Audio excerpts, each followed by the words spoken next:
Sure. Love you. All right, so here we are again, ladies and gentlemen. Welcome to Brad and Mira for the Culture. I'm Brad Listi. And I'm Mira Gonzalez. And we're here to talk about pop culture. And you can follow us on social media if you want. I'm on Blue Sky and Instagram. And I am on Twitter and Instagram under Mira Gonz, Miragonz. But also you can follow other people, other PPL. That's where Brad posts. Something like that. I think it's otherppl.podcast. I feel like Blue Sky handles are so annoying. It's like long. It's like, yeah, no one's on Blue Sky anyways. You guys on Instagram, it's other PPL. So you can ignore the Blue Sky thing. I think it's otherppl.podcast on Instagram. But yeah, why didn't you just get other PPL? I don't think it was available. Your SEO is fucked. Is it? I mean, I think SEO is fake. I don't know. I don't know. I don't even know what SEO is. It's search engine optimization. Yeah, so it's like when you Google Brad Listi, then, ideally all your stuff comes up. My SEO is fantastic because I am the most famous Mira Gonzalez. I think I'm the only Brad Listi. I doubt it. There's probably no, another Brad Listi. Listi is a very uncommon name. There's got to be one more in the world, though. Because Brad is a very common name. I mean, it's not really. It's like if you look at like the rankings of most popular boy names, Brad is like not even in the top 100. It's not people know not to name their kids Brad anymore. I have never met someone named Mira in my life ever. Really? Not once. And it's not like a super uncommon name. There's people named Mira, but like I've never met them. I like your name. Thank you. I like my name too. My funny story. My dad is named Gary, and my stepdad Chuck, who is my dad also, is not actually named Chuck. Chuck was a stage name that he came up with that stuck, and now everybody calls him it. But his birth name is also Gary. So my mom married two guys named Gary. And the name Gary is literally going extinct. They're saying that like in the next like 30 years, there will be like nobody named Gary. Well, I feel like that's what's going to happen I think that's what's going to happen to Brad too. I think it'll take some time though. Because Gary, like when my dad was named Gary, it was popular, and only just now is it starting to become extinct. So, yeah, my best friend growing up in Milwaukee, his dad was named Gary. Damn, it was my grandma said that she named her kids Greg and Gary because they were just like normal names that like nobody was going to make fun of. But then my dad went his whole life getting made fun of, and to this day, I'll call him Larry just to bother him. Gary and Larry. Yeah, I'll be like, okay, Larry. And also his middle name is A, which means that his name is Gary Allen Gonzalez, and the initials are GAG. And this is the dad that wanted to name you what? What was it? Dorcas. Oh, that's right. We talked about that. Yeah. Yeah, that's the thing. Like I think he's traumatized from being named Gary, and he wanted to inflict further trauma on his offspring. He is a man who loves to inflict trauma on his offspring.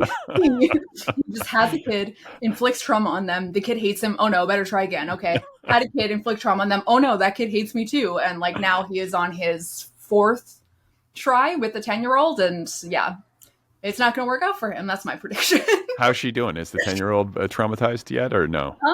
I mean, I'm sure she probably is traumatized in her own special little child's way, but as was for me, she probably won't realize it until she is in therapy and being told to nurture her inner child. You can mentor her. Yes, I can try my best. The main when my niece was born, there was like a baby book where you like write a little note to her at the baby shower, and I wrote. This is your Aunt Mira. I'm very cool and fun. You'll find that out soon. Do not trust your grandpa. I stand by it. Word to the wise. Word to the wise. Grandpa Gary is trouble. Grandpa Gary is trouble. Write it down, note it, remember it. Well, I have to make sure people know that Mira slept in until 10 a.m. today. Shocking. 10 a.m. Can you imagine? The whole day is gone. Yeah, I get up really early, so I've been up since like 5:30. And before we get up early, it's like I've been thinking about this lately. Like to be fair, I normally get up around 8:30 or 9. Tyler was snoring last night, so I didn't sleep super well, so I slept in. And I would say 8:30 or 9, though Brad thinks that that's insanely late. That's that's a normal time to wake up. That's a fine time to wake up. Okay. I have always struggled with it. My entire fucking life, I've always struggled with it. When I was in high school. Wait, struggled with what? Getting up? Yeah. Like waking up in the morning is like the hardest thing that I do every single day. And it has never once gotten easier, ever, in my entire life. I went to school, kindergarten through fucking 12th grade. The whole time it was hard to wake up. From starting in kindergarten, it felt impossible to wake up, and it never got better. Wait till you have a kid. If you ever have a kid, then you just go, oh, well, I was just making excuses. I can get up, and you're up at all hours. I mean, you can, and I can, and I do, but it is like every single time the hardest thing I've ever done in my entire life. Just like, oh God, another day. Morning, I'm like, oh fuck, I have to get out of the blankets, and it's so warm in here, and like, oh, it's so nice, and I just want to keep sleeping, no matter what. I had some sort of weird dream that I woke from. I don't remember anything about it except that, like, I think when I woke up, I was lying face down in my dream. I was lying face down in grass, and then I was like clawing at the grass, and then I woke up and I was like on my belly in bed. Then I woke up. Do you have like recurring anxiety dreams, like the same theme in a dream? No, I don't even usually remember my dreams. You don't ever have like a recurring anxiety theme, like you're traveling or you're in school or you're naked at a party or no? None. What in the hell? You are just very neurotypical, aren't you? I am. I'm sort of like shockingly like normal in every way, like boring. Ever since I was younger, my brother has the same thing. They say that weed makes you not dream. I've heard that a million times over. And like, Lord knows I smoke enough weed to like kill a small army. I remember my dreams every single night without fail. Like there's maybe a night or two a week where I don't remember my dreams. And they're never like, no, not never, but like they're usually not like really crazy or something like that. It's like the same themes over and over again, but I remember them every single night. That's lucky. I wish I could remember mine. I think you should write them down. I mean, maybe if I got into a habit of like really reaching for a notebook as soon as I woke up. I don't even do that. I just remember it. Like I just like every single morning I remember that I had it. And it's like the dreams all kind of take place in, Tyler gets really creeped out when I talk about this, but like the dreams all kind of take place in the same places on but you told me about something. Like there was like some dream that you have over and over again. What was it? Well, I get like, it's like a series of them. Like I'll be like at my dad's house, like, or I'll be at my dad's old house, or I'll be at my middle school, or I'll be like at like a taco stand that I used to go to a lot in high school. It's like these like specific, there's like maybe a handful of areas that every single dream occurs in. And like, it depends on the dream, but like I often get a dream where I'm like in some kind of situation with a group of people that's like dangerous and we need to escape, but nobody's taking it seriously and we keep losing members of the group. And I keep having to be like, you guys, like, listen to me. There's this thing happening. Like there's a fire approaching right now and we're all going to die. And everyone's like, Mira, like fucking chill. Like it's like, calm down. Like it's totally fine. This sounds psychologically healthy. This sounds good. No, I'm very psychologically healthy. I have never had any kind of mental disorder, and Lord knows that I am not heavily medicated for psychological issues. Not at all. Not at all. I am still microdosing, by the way. It's you are. Congratulations. I don't feel it, but I'm doing it because I feel like maybe it's good for me. And I have been sleeping pretty well, so it seems like it's having some kind of effect if you're continuing to do it. I don't know. You know, it's 1 milligram of THC and then 20 milligrams of CBD. And 20 milligrams of CBD is doing something. It's like, because it's not it doesn't have a psychological effect. You know, it's not it's not a psychedelic like weed is. It just is in your body. So it's probably making your body feel like a little calmer at night and helping you sleep. That's the idea. It's just like, you know, because I got to shift out. I get going. I'm working out. I'm too like ramped up. I need to dial it back before I go to bed. Yeah, I don't know how you have so much fucking energy. I wake up and I'm like, I'm tired. I'll do this thing. I'm tired. Have you ever heard of 75 Hard? I think that's what it's called. No, what the fuck is that? I forget what it entails. Maybe you should look it up. Look up 75 Hard. 75 Hard? Is this going to be porn? I feel like it's porn. No, it's not going to be porn. Fuck, 75 Hard. I think there's like a list of rules. Yep, it's porn. No, I'm kidding. Yeah. Porn for senior citizens. Follow a diet, 0 cheat meals for entire 75 days. Work out twice a day for at least 45 minutes. One has to be outside. Drink a gallon of water per day. Read 10 pages of a nonfiction entrepreneur book. Take progress pic every single day. This is the worst advice I've ever heard in my entire fucking life. What It's the like fuck? it's like one of 45 these. minutes twice a day? Like, I will do that one day and be like, I quit exercising. I'm done. That's exhausting. Well, that part of it I kind of do on my own. I mean, I do that. Like I've been that's doing healthy. I've been doing that for my whole life. Like so it's like working out twice a day if you count like my walks and then like the yoga or the weights or whatever that I do, like I'm doing it. But then like Do you read a nonfiction entrepreneur book every day? 2 pages? no, it's supposed, but I do read like Buddhism books every day. Like Well, I that's think different than I would say a nonfiction entrepreneur book. like some of the rules, I've seen the rules broken down where you're supposed to read like a self-helpy kind of like a personal improvement type book, which I guess Buddhism might fall into that rubric, but like it's a little bit of a psycho way to live. You know? It's psychotic. It's like a way to be like miserable. But productive. It's one thing to like be healthy, and it's another thing to like focus so much on your health that you actually are miserable and it's not even worth it. Yeah, it's like our society is so fucked and capitalism is like so overblown and insidious at this point that like people are just like just constantly trying to optimize themselves. It's insane. It's it like, never ends. Where's the value to rest? It's like, I see like so many people like, oh, like self-care. But then it comes to like, oh, I'm sick. It's a small cold, but I still don't want to go to work because I know that my body needs to rest. And then it's like, no.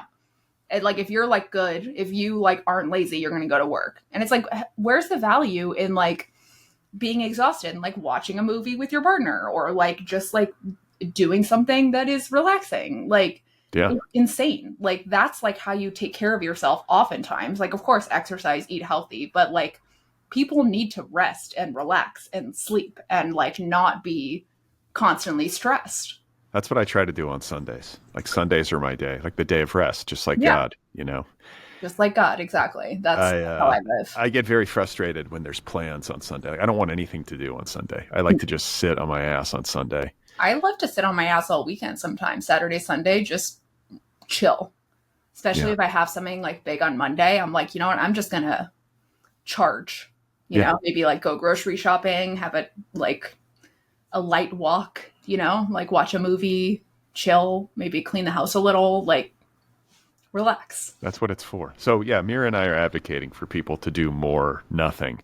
Yes, absolutely. Yes. I think we also need to put our phones down because that's not doing nothing. You're constantly addicted and diving in. I mean, I disagree. Yeah. That is getting small hits of dopamine, much like a drug. That's doing something. Everyone's like, oh, young people don't read. Well, what the fuck am I doing on my phone all day if young people don't read, huh? It's not the sustained attention that a book asks of us. It's not the same. Speak for yourself. I'll be on my phone for hours on end, and I'm reading the whole time. Yeah, but I don't know. I think these phones are terrible for us. They're part of the downfall of man. Yeah, maybe, but that's also what they said about fiction when that first started being a thing. So, well, yeah, every new technological advance has carried like all sorts of like, you know, controversy, and there's been lots of pushback and a lot of this apocalyptic talk. But I just, I just look at my own behavior. I'm not above this. I'm like constantly battling with my phone addiction, and I kind of hate it. I don't battle it. I just give into it. You just give into it. Maybe that's the millennial way. That's the thing. Gen X. I grew up without it though, so I know what it was like before. You've never known a world without it. I mean, I didn't have social media until I was like 13, 14. Still, that you were a kid. I was young. I was really young, but it's not like the generations now where it's like your whole life it exists, like from the moment you're born. And they all just want to be YouTube stars. It's so depressing. I mean, it depends on what kind of YouTube star they want to be, though, you know? Like, if somebody has, like, a skill and they're like, I'm going to make a YouTube channel about, like, sewing. That seems all right. I guess, or if they're getting skills in video editing, like your daughter is. That seems good. I remember teaching college years ago. I mean, this was, like, you know, almost 20 years ago. And I was teaching, like, either creative writing or freshman comp. And I just, like, on the first day was curious about my students, and I was like, what is your favorite, and I had them fill this out. It was like, what's your favorite book what do you want to do with your life if you could do anything? That is a terrible question to ask college students because they have no idea.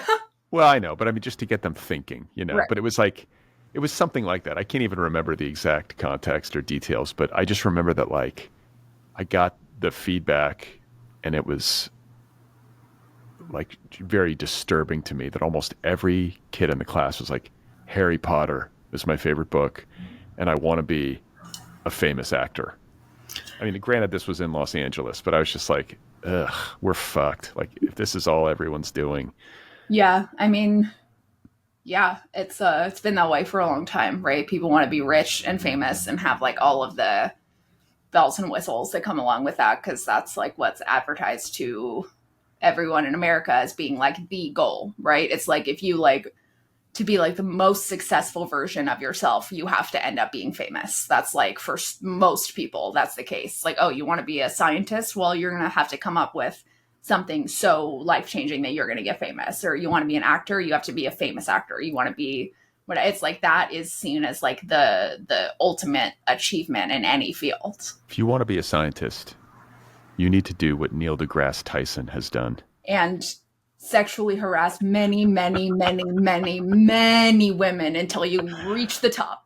He can't. Yeah, he's canceled, but he's not. I feel like he's still going. He's I like don't think not, but he should be. He's a fucking creep. Neil deGrasse Tyson. So Mira, we got a lot to cover today. We do. In the culture, where are we going to start? Well, let's see. We're going to start at one of our favorite topics to cover in this show, which is Alec Baldwin and the Baldwins. So I think we mentioned in a previous episode that Alec Baldwin and his family, including his fake Spanish wife, Hilaria, are doing a reality show. So they have, let's see, how many kids do they have? 7, something like that? I think it's 7, yeah. 7? Yeah. So basically they are doing a reality show on TLC, which like, I don't know what the logic is behind that because there's no way that these people are really likable. This isn't going to be like a Kardashian thing where people are like, oh, okay, these people are actually funny. Like, I don't know if that's going to happen here. I feel like people will watch because they hate them so much. I don't know. I feel like maybe they will be kind of likable or human at least. I think they're trying to humanize themselves. They're trying to rebrand. I mean, they're not fools. They're it's either going to be incredibly fake or they're going to be very unlikable. That's my prediction. The thing that I find troubling about it, because we've talked about this in the past. Like I have some compassion and affection for Alec Baldwin. Mira thinks that's absurd. So we're on a couple sides of the Alec Baldwin coin. Hilaria, like, I just think like... Hilaria, let's be honest. Did you see, we talk about the Onion headline about how Hilaria Baldwin got deported? That was kind of funny. But this whole thing where she kind of co-opted like an Hispanic identity and, carried on this charade for years and changed her name. And say cucumber? I mean, just like the whole, I don't, it's so obnoxious that like, has she done like a sit down interview with somebody where she's just been like, yeah, I fucked up. Like, I apologize. No, she's still pretending to be fucking Spanish. I saw a video of her just a couple months ago forgetting what a fucking vegetable was called. It wasn't a cucumber. It was something else this time. But like, she's literally still pretending. I don't get it.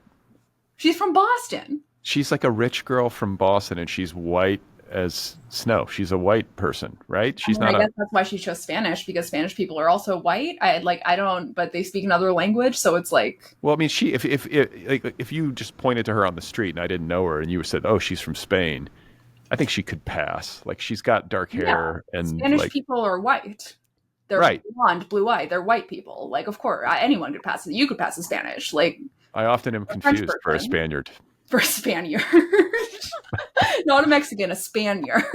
Yeah. Yeah, I'm often confused for a Dutch person. It's like saying that. I want to get I want to do like a really deep dive into my ancestry because I feel like my Sicilian roots mean that I could be a lot of different things. Like Sicily is such like a melting pot. Like it's so close to North Africa.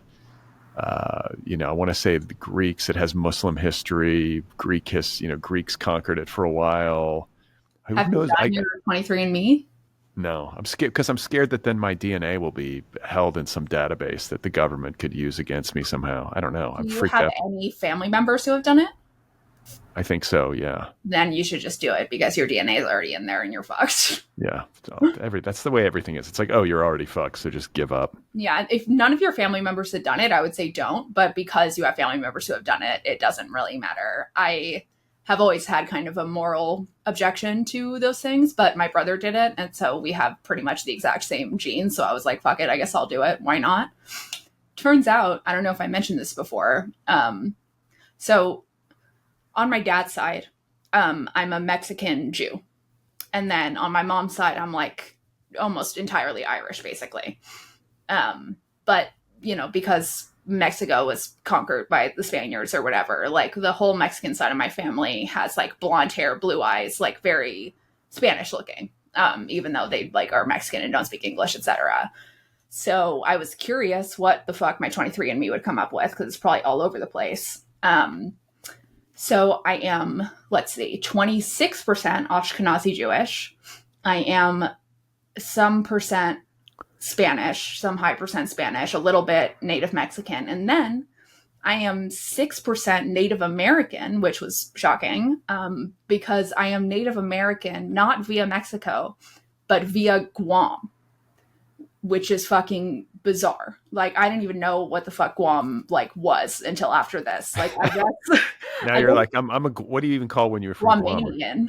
You're Guamanian? I'm Guamanian. So, basically, I guess what happened is that the Spanish, while they were conquering Mexico, they had a army base in Guam, where they had their whole military preparing to go to Mexico, etc. Had their arms and all of that stuff in Guam.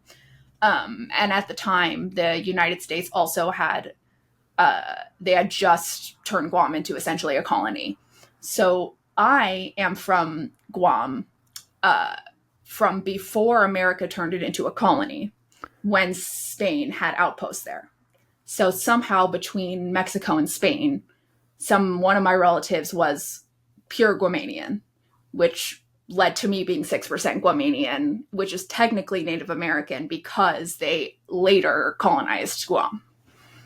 Crazy. That's what I'm saying. That's what I want to find out, because it's who knows what I am. I was listening to, the reason I got on this track too is that I was listening to an interview with the actor John Turturro.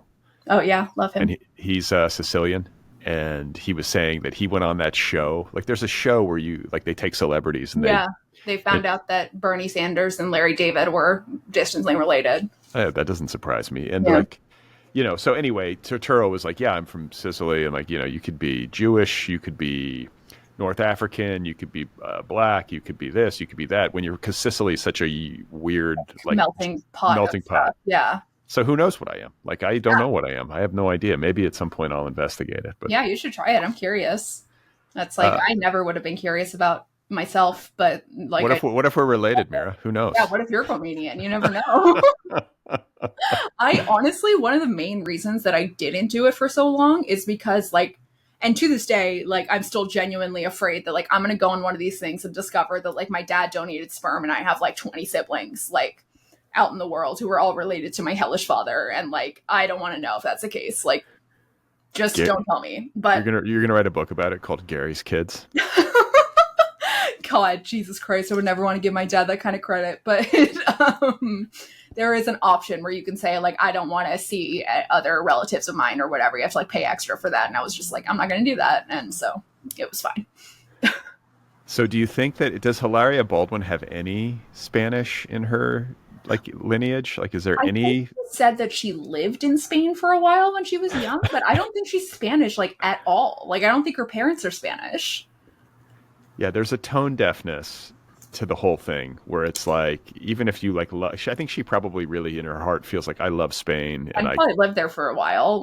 That makes sense. Speak the language even, and maybe took on this name and this sort of Spanish flavor as in her heart she's it's a tribute, but it's you're missing the point that you're it's co-opting. Rachel Dole is all tribute. I mean, just fucking insane. My grandma is full Jewish, spoke Spanish so well that my grandpa thought she was Mexican when they got married and was shocked to discover that she is Jewish.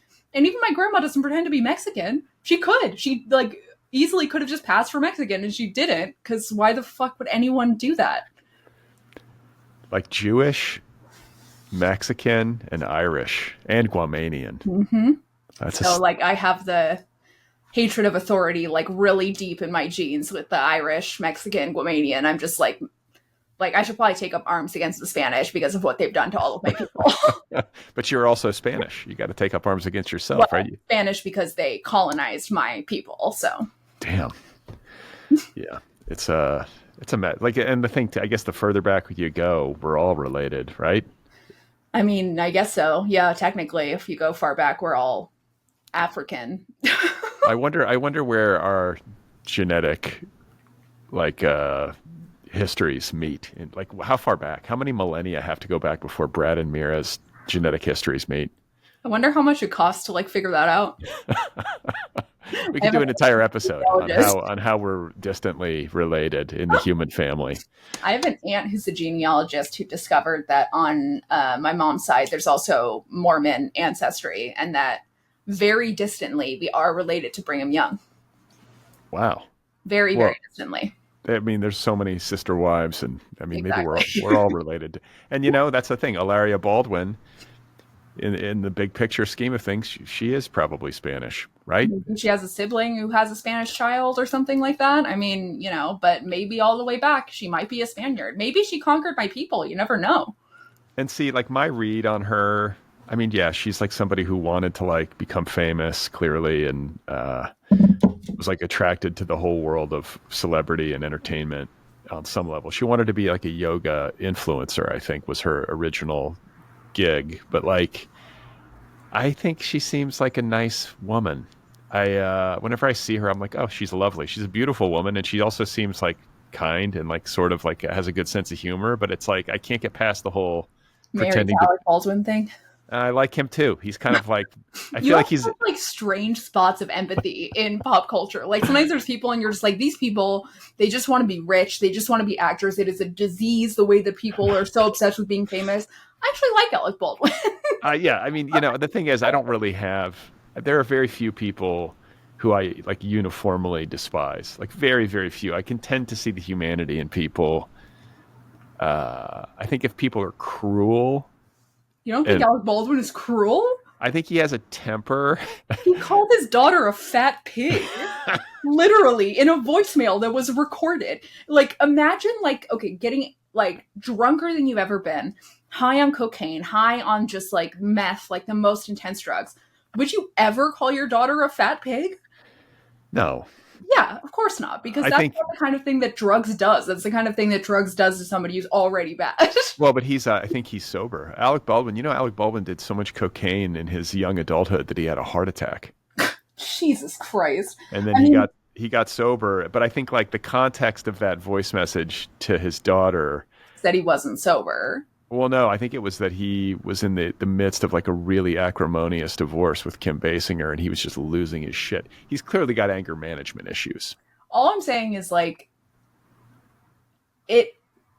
drugs don't, no matter how bad your drug addiction is, it does not turn you into someone who calls your daughter a fat pig. You are already that person, and the drugs take away your inhibitions and allow you to do it. I mean, that always made me feel good in my drinking days about what like I was just like a annoying puppy dog when I was drunk. That's the thing. If you're a good person, then you're going to be like a good person when you're drunk too. Maybe a little annoying at worst. Yeah. I never understood like the people who drink and like get mean, I never understood it either. Cause like I think some people have like the desire to be mean sort of like in their heart, but they like know that like social expectations prevent it. And then you get drunk and those social expectations kind of fall away and you can just get angry the way you want to.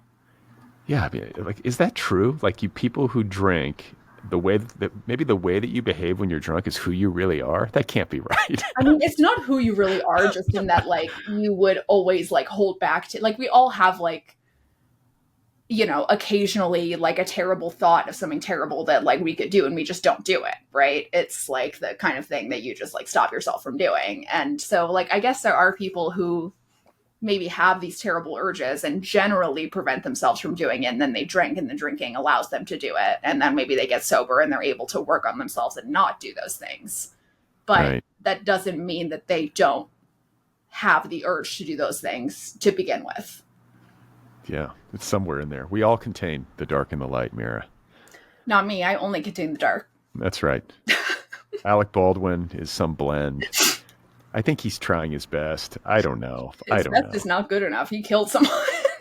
He didn't, though. It was an accident. Okay, but he did kill her. I think like his... It was an accident, but he shot her in the face. Yeah. But what a horror. I feel compassion for him. Like, I don't think he's a homicidal maniac. I think he's a guy who was like an irresponsible person who doesn't care about like other people that much. I'm sure he didn't want to kill anybody, but like it was his irresponsible behavior that led to it. He was a producer. Yeah, I mean, that's the thing. It was like stressed out, trying to make a movie, money's going out the door, not thinking straight, firing your arms guy, pressing too hard. Yeah, and so it's like all that stuff, and then it's just this tragedy. The thing about it is like how to carry the weight of that. It's like so. Well, I think that this trailer actually addresses it. If we want to hear just a small snippet of the audio from this trailer for the Alec Baldwin TLC show, if you're interested. What's it called? It's just called The Baldwins? It's called The Baldwins.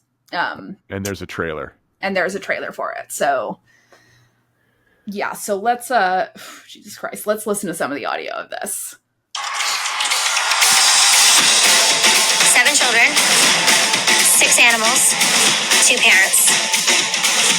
Wild family. Why are we eating chocolate? Get off your phone. Okay. Don't be in that pool. Gross. What's the matter? Happy face. My son lost his mom in the most unthinkable tragedy. This is never something to forget, and we're trying to parent through it. When the world is getting cold. So, no. What they're talking about there is Alec Baldwin killing this woman on set who has children. And they're saying, what are we going to do? She has one child. One child. Someone lost their mother in an unspeakable tragedy, and we're parenting through it? What does that have to do with anything? I mean, just they're trying to raise their family with this, this whole horrible thing has happened, and then they're trying to have all these young kids, and they've got to be like parents to their kids, even though they're like devastated and traumatized. Yeah. And doing a reality show with all of their children on camera. Yeah, like that's a great idea. Like, this is an unspeakable tragedy. Everybody is traumatized by it. Let's get the cameras involved. That's the thing. Let's use our kids as a good PR stunt so that Alec Baldwin doesn't look like a bad murderer. Because that's what this is. That is a publicist saying to them, you need to recreate your image and become a family man. Because you have this terrible thing happen that looks really bad for you. I think there's some truth to that. I mean, it's clearly a decision that like we're going to try to rebrand. I think probably the way that they're rationalizing it is like saying, look, the public perception of who we are is way different than who we actually are. So fuck it. Bring some cameras in and we're going to show people who we actually are. That's the publicity memo that was handed to Alec Baldwin to suggest this show. That was like, let's show them who you really are behind the scenes. Who's the nice father behind the scenes who is taking care of these children. Also, is that all of his kids or is it just his kids with Hilaria?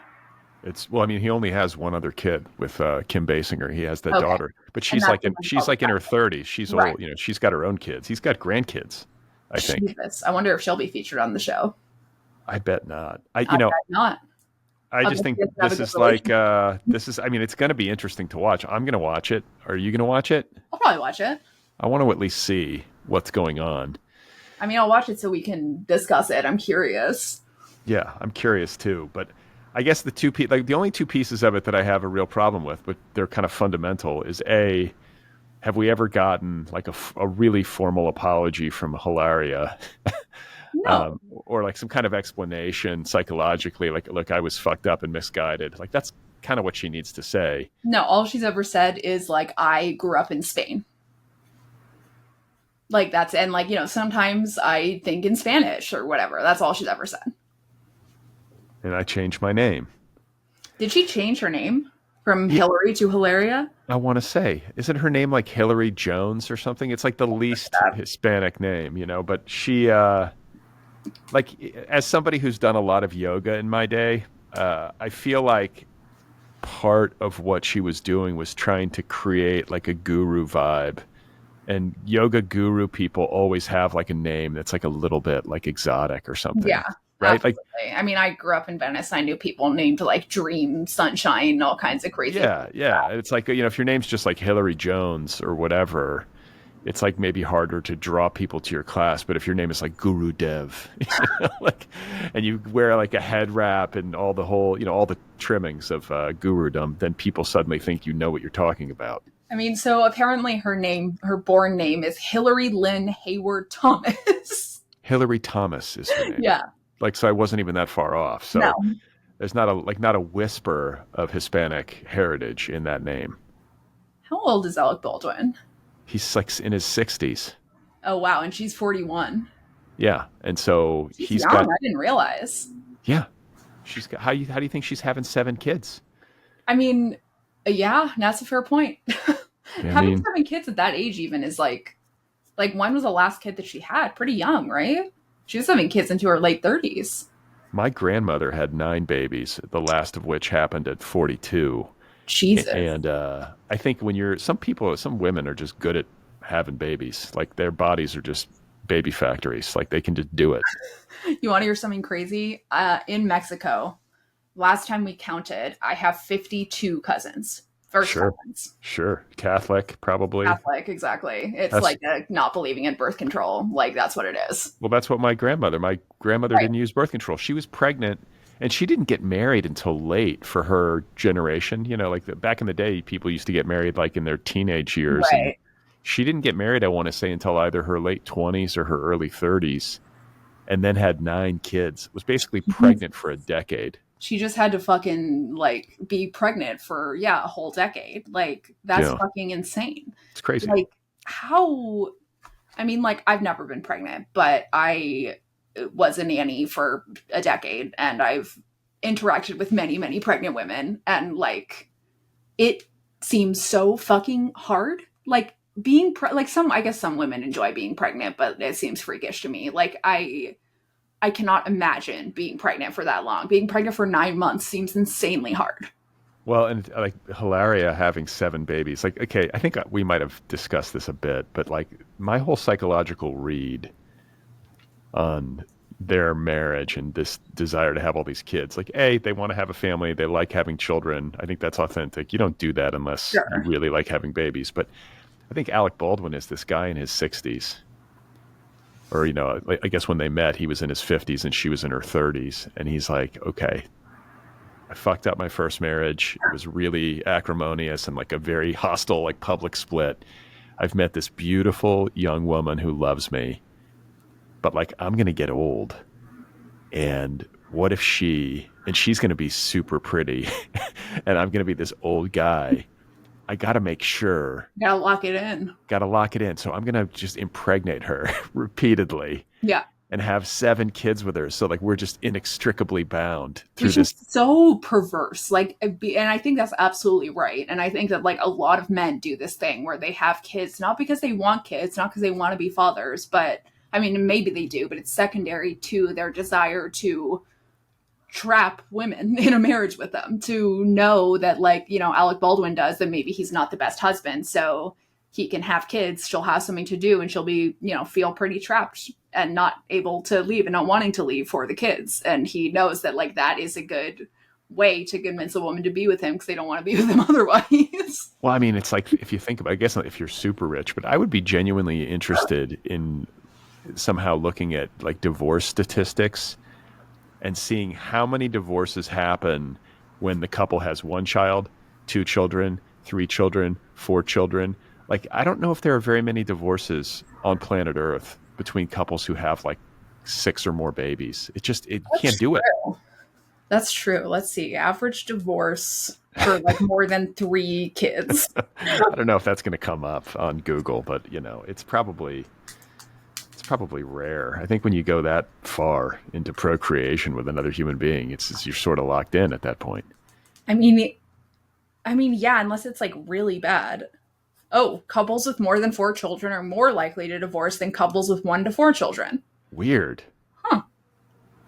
Can you imagine paying child support on 7 kids? Like, what would that even look like? I mean, to me, it would look like $0. Like I'll never be the partner who makes more money. So Good Lord. I mean, so I don't know, and like I think they genuinely are in love. I think Alec Baldwin, especially after all this shit has gone down, I bet you hilarious. Like, hey, I didn't sign up for like involuntary manslaughter. I thought we were just gonna be famous and walk red carpets and have lots of kids and like have a sweet house in the Hamptons or whatever. But he's got to be like, and I think he even says this in the trailer because he starts weeping in the trailer, right, where he's like, I don't know what I would do without you. Like, she's his like salvation, right? This is like such an insane PR stunt that's happening here. Like, she's like, this whole thing, he's like, I'm a father of a family. Like, maybe I'm a little silly. Like, I love my wife. Like, I went through a tragedy. I'm traumatized. Like, he's doing like, next thing you know, he's going to be like, I found Jesus. That's like the next fucking move for like from a PR perspective. He's an Irish Catholic. He probably has some Jesus. Oh, you already found Jesus. Okay, well, there you go. I think I liked Alec Baldwin in that 30 Rock so much. Oh, he was so good in 30 Rock. That's like the only great Alec Baldwin role I can think of is 30 Rock. Like, it was perfect for him. It was like his high water mark, but he's a funny guy. And he's funny in 30 Rock, at least. Like, I didn't like his Donald Trump thing that much. I thought it was like didn't do a good impression of him. I thought it was kind of bleh. But yeah, like, it was miscast, dude. Yeah, like the new guy who does it is perfect. He's so good. He's so good. He's so much better. But I feel like they made that role specifically for Alec Baldwin because they knew that he would be good as that kind of asshole, and they were absolutely right. Well, Tina Fey, she probably, I think, wrote it for him. But I think she did, yeah. I think that my love of that show and his performance in it is like maybe why I'm willing to forgive him almost anything. I'm like, I mean, I love his performance in that show too, but like, he's just always seemed like such a fucking prick to me. Like, just like a unpleasant person, like just a deeply unpleasant person to be around. Like, I have to imagine being on set with him is just like when like you're at a job and like maybe the job sucks, but like your coworkers are really fun and like that makes like the job okay. Or maybe you're at a job that you really love, but you have a terrible coworker and that makes it unlivable.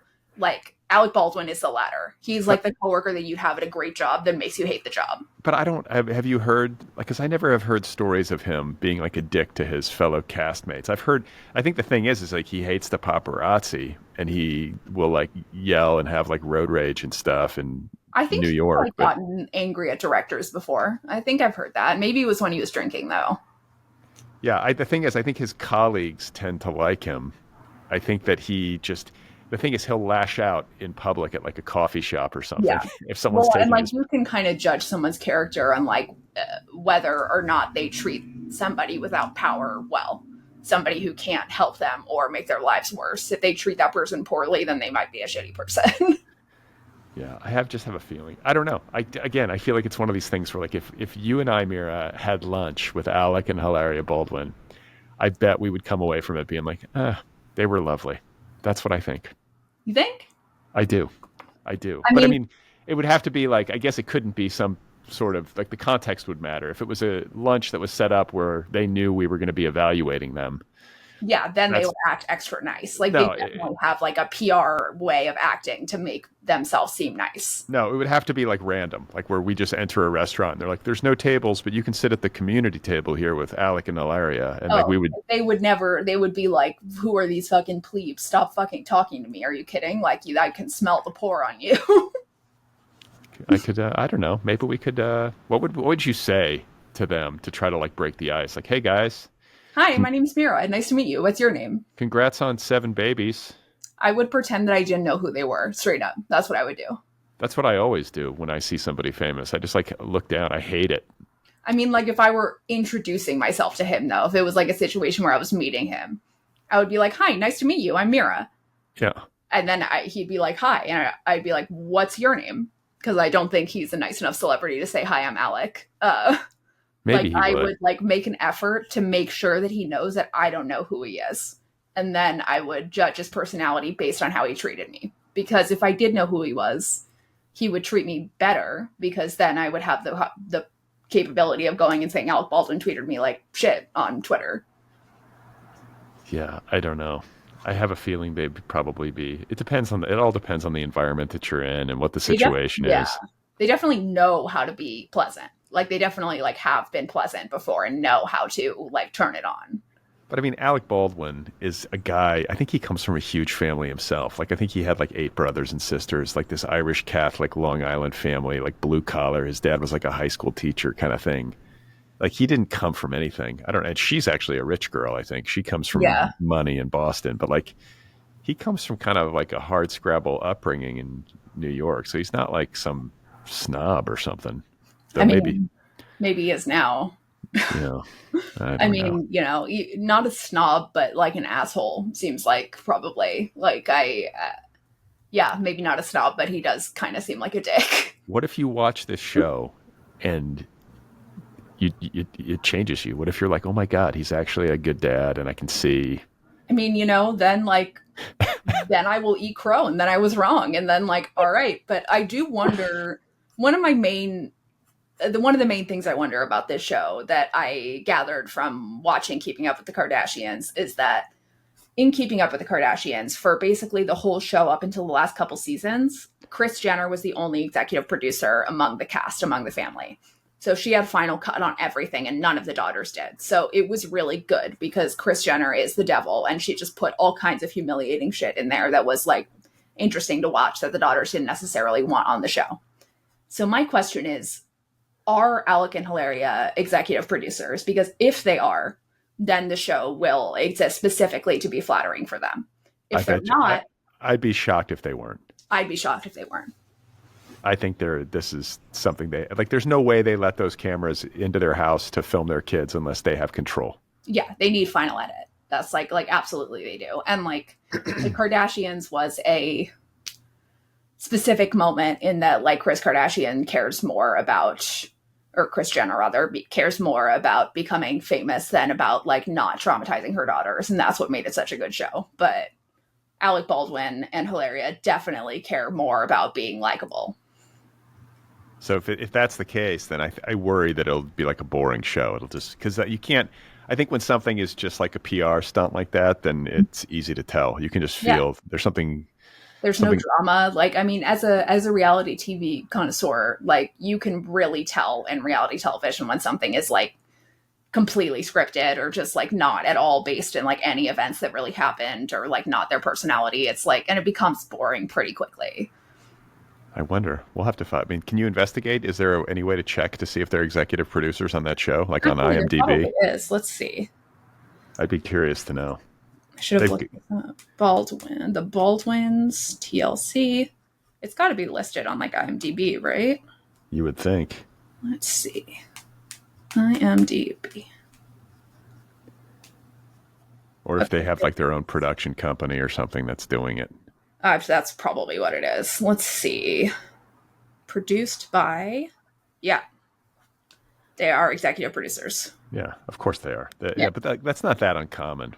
No, I would be actually really surprised if they weren't. It's like the only reason, it's the reason why Bravo is so successful is because nobody is an executive producer besides Andy and Alex Baskin, who's like the Wizard of Oz behind the curtain. No one but to get a celebrity to do a reality show, exactly, they need to have like, they wouldn't ever do it unless they were executive producers. Only like an unknown would do that. Could you imagine like what a catastrophe this could be if they just had some like evil reality TV producer who just wanted the most salacious, awful stuff possible? I mean, like they would never do it, but it would be an incredible show that would like make them more famous than anything else they could possibly do.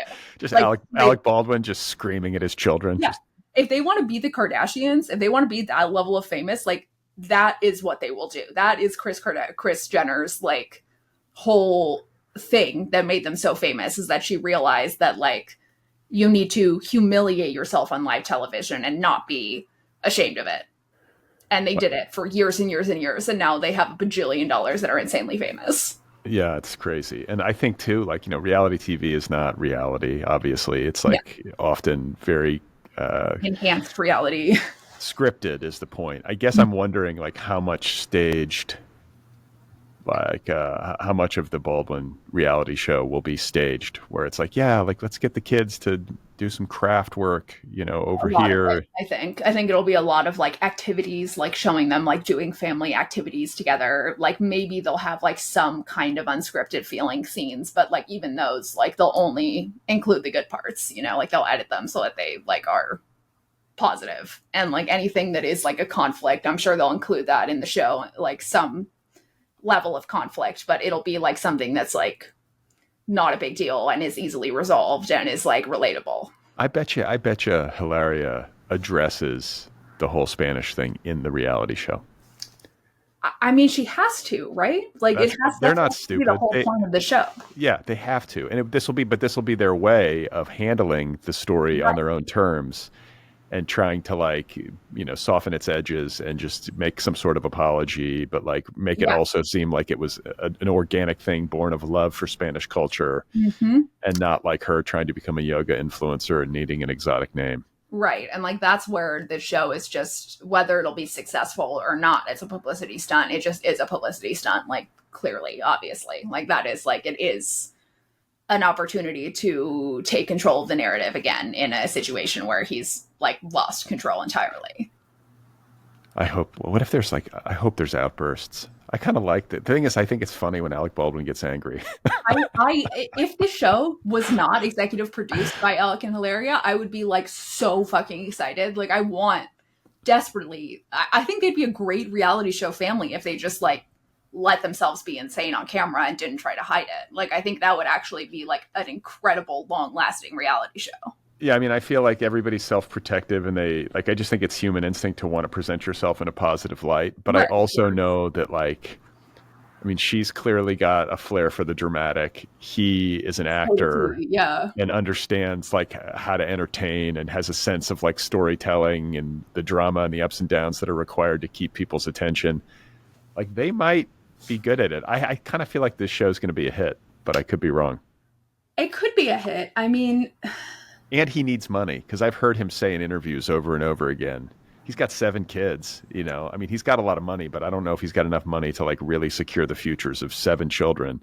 I mean, if he needs money, this show will not be successful unless he's really willing to show some shit. Like, we need to see him, like, yelling at the kids, like, fucking up, like, doing something that is, like, so insane that people, like, won't forgive it. They'll just know that it happened forever. Like, it should be, like, Kim Kardashian's, like, sex tape, which is, like, not as bad as, screaming. Kind of twisted culture that we live in, that, like, the Faustian bargain you have to make in order for your reality show to succeed is to, like, abuse your children on national television. I mean, look, if you're going into reality TV, you're making a bargain with the devil. That is like a literal deal with the devil. If you go on Bravo, you're making a deal with Andy Cohen. If you go on TLC, you're making a deal with the Andy Cohen of TLC. Like, and they're all some of the most profoundly evil people who exist in the entire world, besides the people who are on those shows. Like, the most evil people in the world are like Andy Cohen, Real Housewives producers, and Real Housewives. That's it. They're the worst. And you love to watch them. I love to watch them. They're awful, and that's what is so great about it. They're just terrible people, and you never have to feel bad for them, really. Well, we'll have to tune in to the Baldwins. When does it even start? I forget. February. Okay, so next month it's coming. We're going to be able to watch this and be able to report on our findings. Up next, this is a headline that I pulled, Mira, because I thought it would activate you into some kind of like, fury. Yeah, and yeah, it will though. You are correct. So the headline reads, Bill Maher scolds Gen Z for its love of Luigi Mangione, saying that it is oversimplified bullshit. It isn't oversimplified. He shot a CEO in the street and everyone loved it. That's it. All right, so what does he say here? Well, I think in his speech, he said one hopeful thing did happen when we were on our break. And what he means is that like his show was on break. A health insurance executive got shot in the back on the street in broad daylight. And then the TMZ story says, at which point Bill paused and a few people in the audience cheered. Which was not supposed to happen. The story continues. Anyway, Bill Maher pressed on with his real point, saying, quote, The kids couldn't love the guy who did it any more than if he were the leader of a terrorist organization. What leader of what terrorist organization is he talking about that young people love? I wouldn't be able to tell you. And neither would he. He doesn't even know what the fuck he's talking about. I can't even name any leader of any terrorist organization. And I don't believe that Hamas is a terrorist organization, but I don't know who their leader is either. Bill went straight for the, quote, new politics of the far left and Gen Z, who he says all majored in simplicity for oversimplifying serious issues. Bill Maher is, that is rich for Bill Maher of all people to say that. Yeah, I don't know. I feel like this whole realm of he is such a fucking, like, just, what a, like, snide, like, does he think that, like, just alienating everybody who is young is, like, a good idea, like, publicity-wise? Like, his fans are all going to die soon. I feel like in his defense, I feel like he genuinely says what he thinks. And I don't think that he's posturing. Though maybe that's right. I don't know. Maybe he's like trying to be contrarian, but like, no, I really do think I don't think he's posturing. I think he's a bad person. I think he believes all of this stuff, and I think he's a bad guy. I think he's probably an asshole, but posturing is like giving him an out. I don't think he deserves that. I think he's a bad person who believes all of the dumbass things that he says. And he's stupid. He's profoundly stupid. He is a dumb man whose writers clearly hate him because they can't even make a good joke to save their damn lives. He said at the end of this, he made a fucking prison rape joke. He said, good luck in prison, where being handsome always makes you popular. He's saying that he hopes Luigi gets raped. That's literally what that means. Just to be totally clear here, he is saying, don't worry, he's going to get raped in prison. And he likes that. And he thinks that's good. Yeah, and like, to be very clear, we know for a fact that Luigi's fellow inmates love him. Okay? He was in that prison in Pennsylvania. I think it was Pennsylvania. And they were doing a news report outside. I don't know if you saw this, but it existed. They were doing a news report outside. The prisoners inside were watching the news report and responding through the windows to the questions. So they were flickering their lights on and off, screaming, "Free Luigi." And in the news, they asked, how are Luigi's conditions? And they screamed through the window, his conditions are shit. And then they took him to the fucking hair guy, the hairstylist.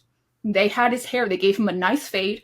They threaded his eyebrows, which is a sign to the other person that he went to. This man is taken care of. Take care of him. His inmates love him. Everybody loves him. He's a folk hero among the far left. And Bill Maher's like, I'm going to be so edgy. Now I'm going to say, I don't like Luigi Mangione. Bitch, fucking, okay. When somebody shoots you in the street, they might like him too. Sorry.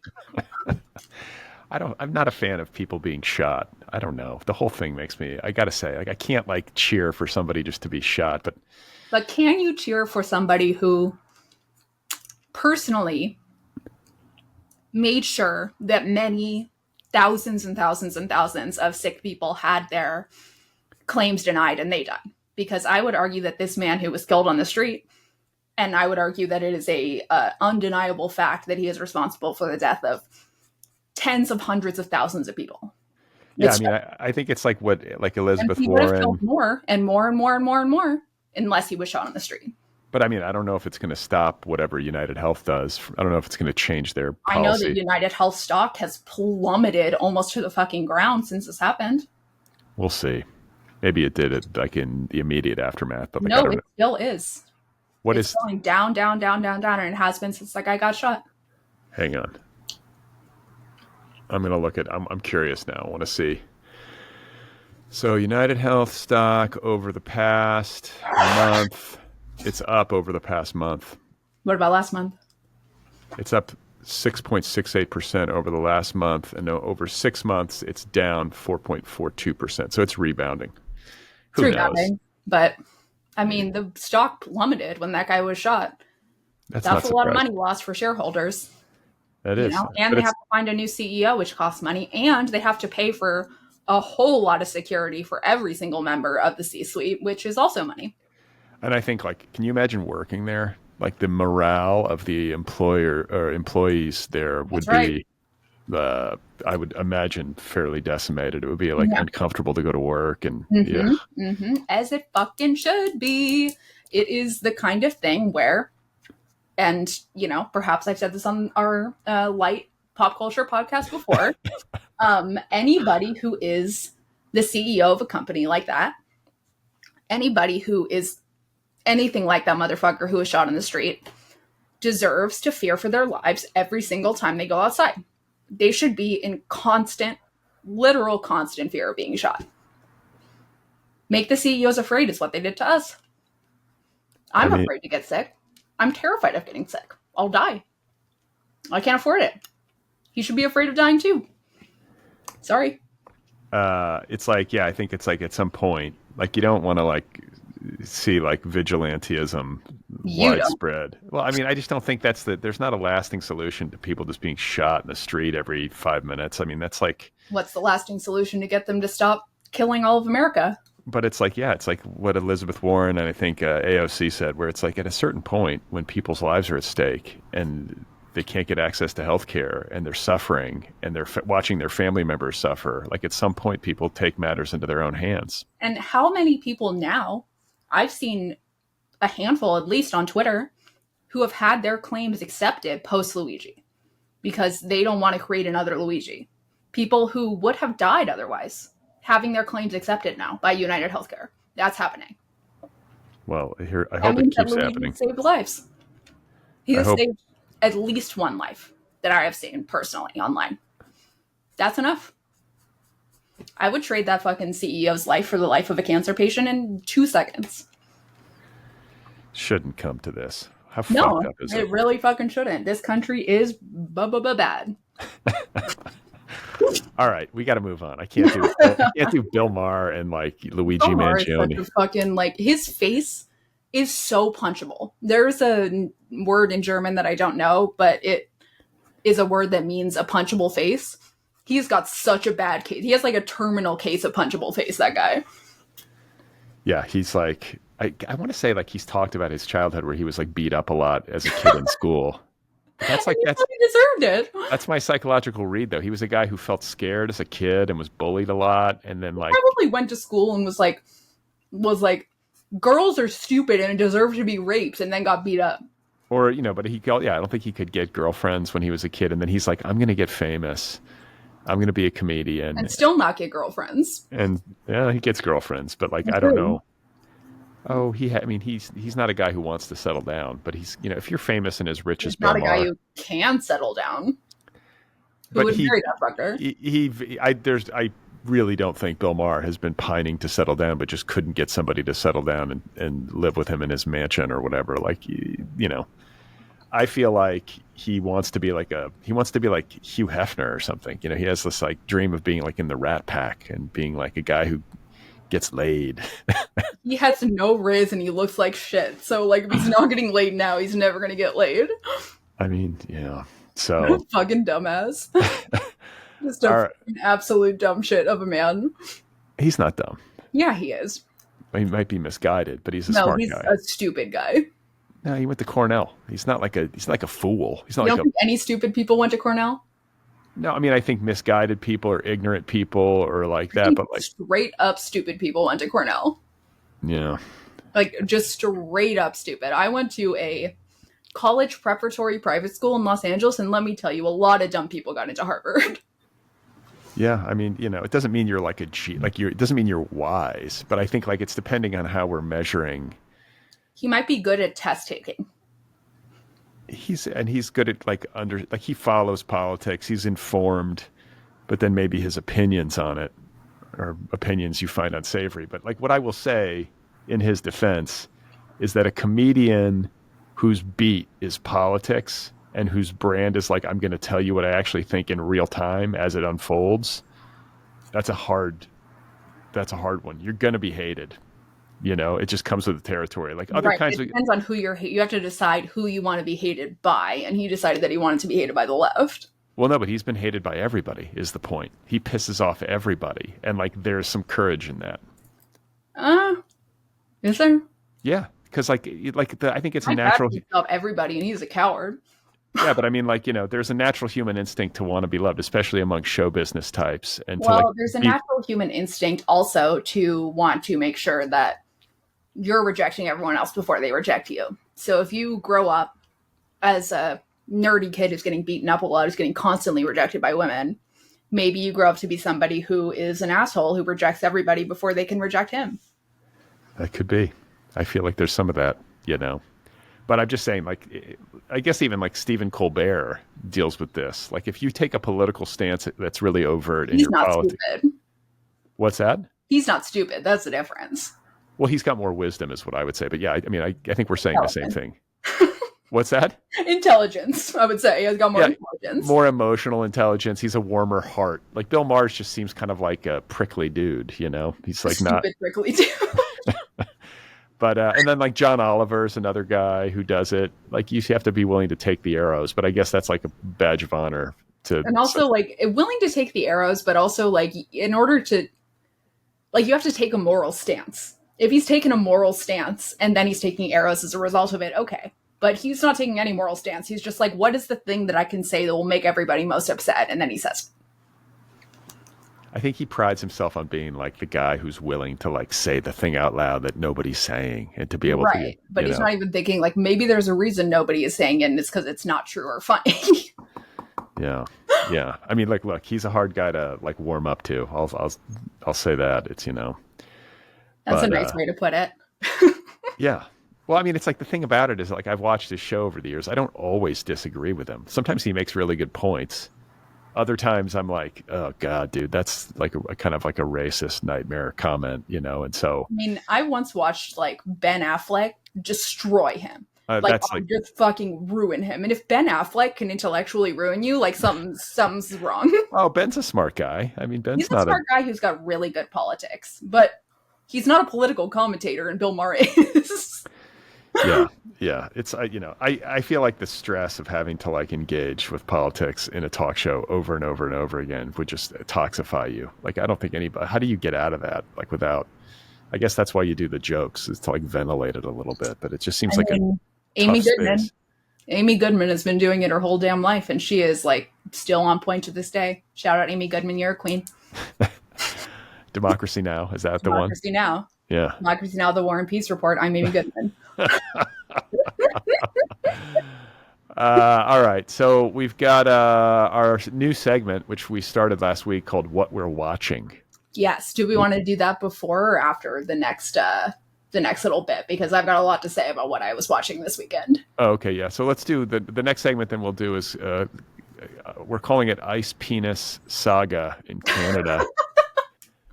So TMZ really good with the headlines. So Ice Penis Saga, Canadian circumcision, your own fault, eh? Oh my God. This feels, I'm like cringing thinking about this. Okay. So basically the way Brad described this to me, and I think it's a good way to describe it, is like, in A Christmas Story when the kid sticks his tongue onto the pole that is frozen and cannot get his tongue off of the pole, right? We all remember that. This man was arrested in Canada. He was an unruly bar customer and he got intoxicated, argued with others, blah, blah, blah. And then that resulted in him getting pinned down by security guards on an icy sidewalk. Now, maybe you can predict where this is going. His penis got stuck on the ice, much like the tongue in A Christmas Story. Wow.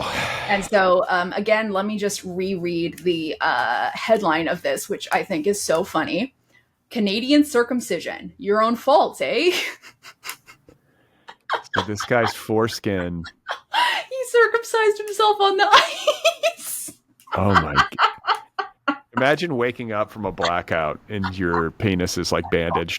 Like it's mummified in like a bandage. You're in the hospital or this sentence too. It said he was pinned down by security guards on icy sidewalk, leaving his penis inadvertently stuck to the ice on the ground and causing an impromptu circumcision. Is there a video where he's screaming? I mean, this has got to be like an impromptu circumcision. Well, so there's like Okay, now in a new video obtained by TMZ of the incident, it's apparent just how belligerent the patient was before his detainment and subsequent cold awakening. So there is a video, but they are not showing it. They're just showing like screenshots of it, probably because it's I would imagine very disturbing. I wonder how far it stretched. Like, how far did the Oh my foreskin God! stretch? When they lifted, It stretched. they lifted him up, and it, like, did it immediately just rip off, or did it like stretch? And was he screaming? I guess he was nude, right? He had to have been nude. Well, his pants. No, he was trying to like squirm away, I think, and then his pants like pants came off. Yeah, came off as he was like face down on this icy sidewalk, and then He was on the sidewalk for 20 minutes. Oh man, dude! I mean I guess you can't really Google this, but it makes me want to look up like how far can a foreskin stretch? Like how many inches can it go before it is torn off? I don't know. I would guess like pretty stretchy. It could be like 2, 3, 4 somewhere in there. A couple inches. That's what I would guess. Yeah, like a couple inches. That seems. Oh my God! How fucking horrifying. Dude, I wonder if like he's gonna get paid money by, well, because it was like a security guard. It wasn't the Canadian Mountie Patrol or whatever. Like, I wonder if like the city is gonna have to like pay him for those damages to his penis. Yeah, or like the bar. Like, I don't feel like he should. I don't feel like he has any claim. I mean, if you're gonna be like a drunkard and you're like causing trouble and punching people or whatever, and they're trying to get you out of the bar, like. So the cops arrived at the scene, and hot water was not used to assist in detaching him from the ice. Instead, eyewitnesses corroborate what is shown in the footage, which is that the officers ripped the man up off the ground. Likely leaving behind some skin in the process. I don't feel like these officers should be required to be like, oh, yeah, it's just like the Christmas story. We got to be careful. His foreskin might be stuck to the ice. I disagree. If this man is like, my penis is stuck to the ground. Well, if he says that, if he says that, fine. Right. I guess maybe he didn't say it. Yeah, I don't think he probably didn't even know. He's so drunk and he's just like I mean, ugh. He must have not said it. How would you even know until you actually try to get up? I mean, I feel like you would feel like your penis is, I don't know, right? I guess you would feel it when you try to get up, and normally you would just be like, no, but if you're torn up like that. Yeah, they were probably just like, get up. They picked him up. Fucking Christ, dude. Well, and it was apparently, the Canadian Mountie Police who pulled him up off the ground, which means that he will be able to sue the city and get money for that at least. Hey, Bill, yeah. How'd you get so rich? How'd you get this new house? Oh, adult circumcision. Long story. Yeah, I sued the Canadian Mounties for ripping my foreskin off.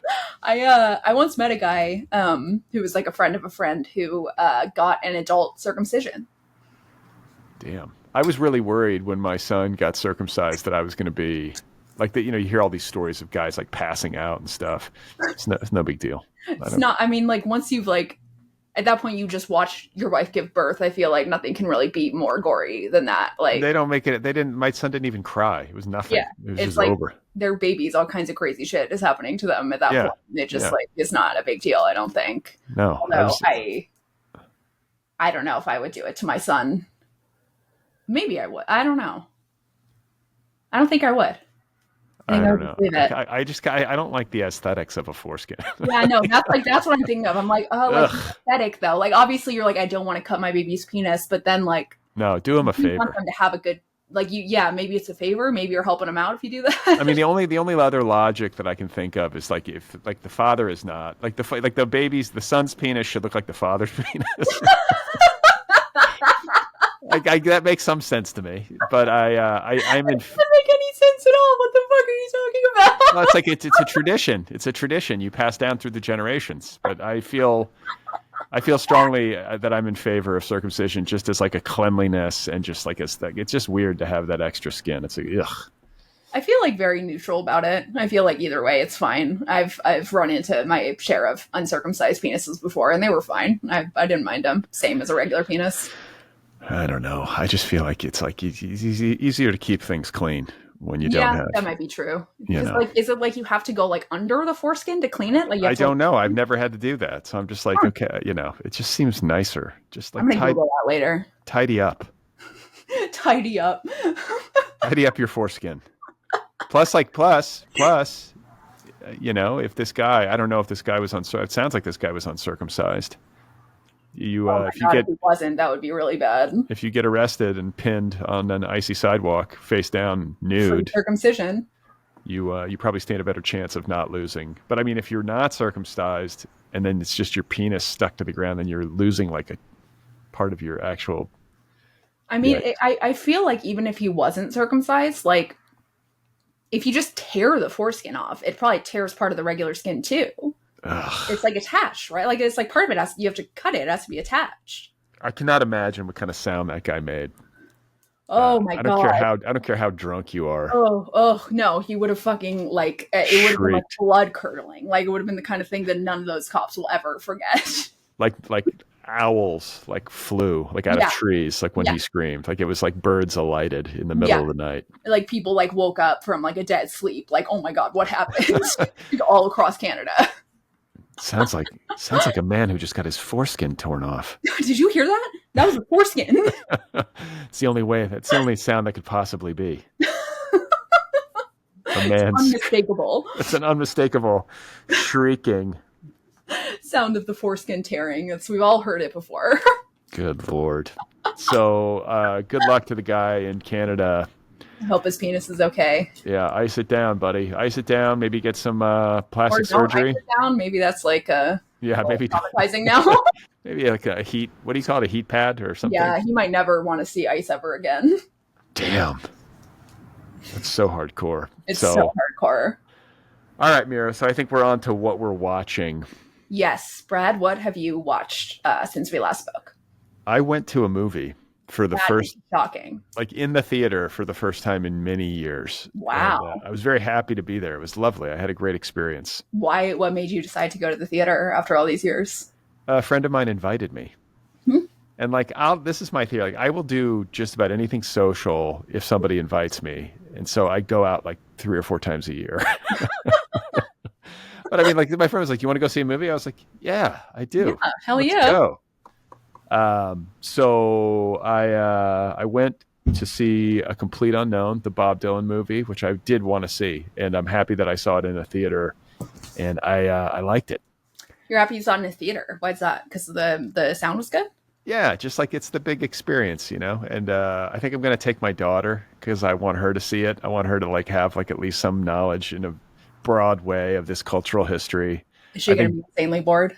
Probably, but I think Bob Dylan, I mean, she likes music. She'll like the Joan Baez, there's a romantic subplot and like there's women singing. And I heard that it was kind of all about how Joan Baez was just like thirsting over Bob Dylan, just like nonstop thirsting. And yeah, I mean, whatever. It's like Bob is like kind of like has the hots for Joan and they're hooking up, but he's also got this, you know, Suze Rotolo or whatever, his girlfriend, who's played by Elle Fanning, I think. You know, she's his main girlfriend, but Bob's hooking up with Joan and kind of behaving, you know, kind of what do you call it? Double timing them? What do you call that? Cheating. He's got a mistress. He's double timing. He was also like 20, you know, but it's like there's like that sort of tension, and then I think it's also like a career competition between Joan Baez and Bob, where she was kind of famous before he was, but then he came in and has this like gigantic talent, and he's a guy, which I think maybe made it easier for him. And he kind of, you know, kind of like whizzed past her in the music business. So I think there's some of that, but it's really well done. The musical performances, like here are my 3 big takeaways. First of all, I think that the performances are really excellent from Edward Norton playing Pete Seeger. I love him so much. To I thought Timothée Chalamet did about as good of a job as one can do. It's really hard to play Bob Dylan. I don't even like Timothée Chalamet, but I heard he was amazing. I mean, there are moments where he's playing the guitar and singing, and I know from reading that he actually did learn all this music and like learned how to play it. He was the musical guest on SNL this week playing Bob Dylan. And there are times, I mean, there are some moments where I laughed out loud because it was just like, oh God, like that's like too cheesy or, you know, whatever. But there are a lot of moments where he's singing where I'm like, this could fucking be Bob Dylan. Yeah, like really, he spent like 5 years, like really impressive shit. Yeah, so like I commend the cast for like going all in, and like they deserve credit for really putting in the effort to make it as real as possible. And I think Timothée Chalamet can act, and he's got some star quality. I think that Monica Barbaro, who plays Joan Baez, is maybe the star of the show. Really? Well, I think she's going to be a huge star. That's what I think. Like she's like leading lady movie. She's gorgeous, and she could sing. And I feel like if you've unknown, seen, right? Like she's not been really in any other movies before. She was in Top Gun Maverick. Oh, okay. She was like the female Top Gunner or whatever, But like she can really sing, just like Timothée Chalamet. Like did a great job of channeling Joan Baez, but like also like her. If you've ever seen Joan Baez interviewed or like know what she's like in conversation, there are moments where I was like, wow, she really nailed it. Like she's got that kind of like, I don't know, like Joan's really smart and like acerbic and kind of could see through Bob's bullshit. And there's some great dialogue, but I feel like she's just got like star quality. She sort of leaps off the screen. Damn. And then the other thing though, like the other takeaway is like the whole movie's kind of built around Bob's like very like, what's the word for it? Mythologized performance at the Newport Folk Festival where he plugged in and played electric and pissed everybody off. It's the most it's like the goofiest, most anticlimactic. I've never understood it. Like I never actually electric. It's like it's not his thing. It's not as good. What? Electric Bob Dylan? Like he's like acoustic is where he really shines. Like I don't know if electric is like that exciting even. But who gives a shit? Yeah. Everyone's like, well, when Bob played electric at the Newport Festival, it's like, so what? Right. It wasn't like a revolutionary music like Jimi Hendrix existed before that. People play electric guitar. But it's like, well, I mean, I don't know. You have to place it in time. Like Hendrix was rising then, but I don't know if like Woodstock had happened. Like the folk. What year was it? Like it was like the early 60s. It was like 62, 63, 64. Like right around Woodstock. Yeah. Woodstock was, I think, 67 or 68 or something. Right. Okay. 69. I forget exactly. But it's like, it was kind of like the 60s. Bob Dylan and the folk thing were at the beginning, and then it bled over into the Beatles and rock and roll and all that kind of stuff. Right. But I just like, it's like, oh yeah, when Bob played, everybody freaked out, and it was like, okay, so he got booed. And maybe people were throwing bottles or whatever at the stage. Like not great and probably like unpleasant, maybe a little scary, but like they built this movie up and this was the climax. So, like he plays at and all these people in the crowd who I'm imagining are like the leftiest of the left. Like we're like, or I don't know, like at the time they're like, we believe in folk music and the purity of the message. And Bob Dylan is perverting it with this rock and roll. And it's like, well, it's like at this point in time, like you're like, okay, you guys are fucking dumb nerds, and like this is like the most normal music I've ever heard. This is not scary at all. This is just like that's what it's like. That's what it was like for me watching the movie. I'm like, really? At like the time it was probably different, but now it's like this is really anticlimactic. It's just like he's playing like a Rolling Stone, and you're freaking out because he's not like on an acoustic guitar. It just I don't get the upset. I can't imagine I would have been upset at the time. I cannot imagine. Did he not play like a Rolling Stone until that finale, like on Electric? I don't know. I don't know his performance schedule. Like in the movie, I mean, like was it like a Rolling Stone was like, and then they played it, and it was like, oh, that's like did they save that song for the finale? I think maybe you might have. I can't remember. Maybe you heard like there are scenes where he's in the recording studio, and there's the scene. I guess there's like this legendary like story about the recording of Like a Rolling Stone in the studio where some guy came in and he's like, I want to play guitar in this session, but Bob already had some like amazing guitar player who was playing, and he's like, sorry, bud. And then like the guy goes back into the control booth and he's like, I came all the way here, like I want to play something, and someone's like, well, nobody's playing the organ. And so he goes out and he's like, I don't even know how to play the organ. But he's musical. He can play the guitar. So he sits down and just sort of figures out someone's like, it's in the key of C. Whoa. And so he sits down, and if you listen to the song like Rolling Stone, like the classic recording of it, you can hear how like the organ playing is a little bit like behind the beat, or it's a little bit off. but it actually kind of makes the song. So it's one of these like interesting. happy accidents of musical history.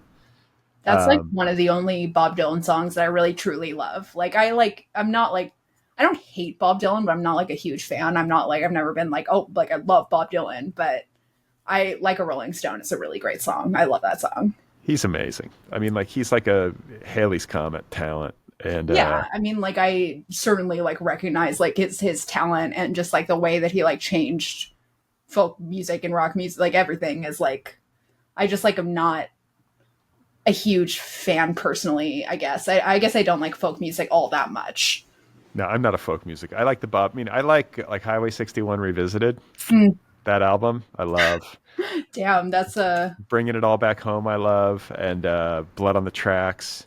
See, I'm like Rolling Stone, Hurricane. I love those two songs. Yeah, and then like, well, I mean those are off of those albums, I believe. Yeah. I mean, maybe Hurricanes later, but, and then I love the old Bob Dylan. Like starting with Time Out of Mind and all this where his voice is shot and he sounds like he's like 150 years old. I love when his voice sounds like that. I like it less when he's like putting it on, and I like it more when he like sounds like Tom Waits, like my voice is falling apart kind of like that. Yeah. I love that. Yeah. And I mean, he won the Nobel Prize for Literature. He's like the only songwriter ever to do it. He should not have won that.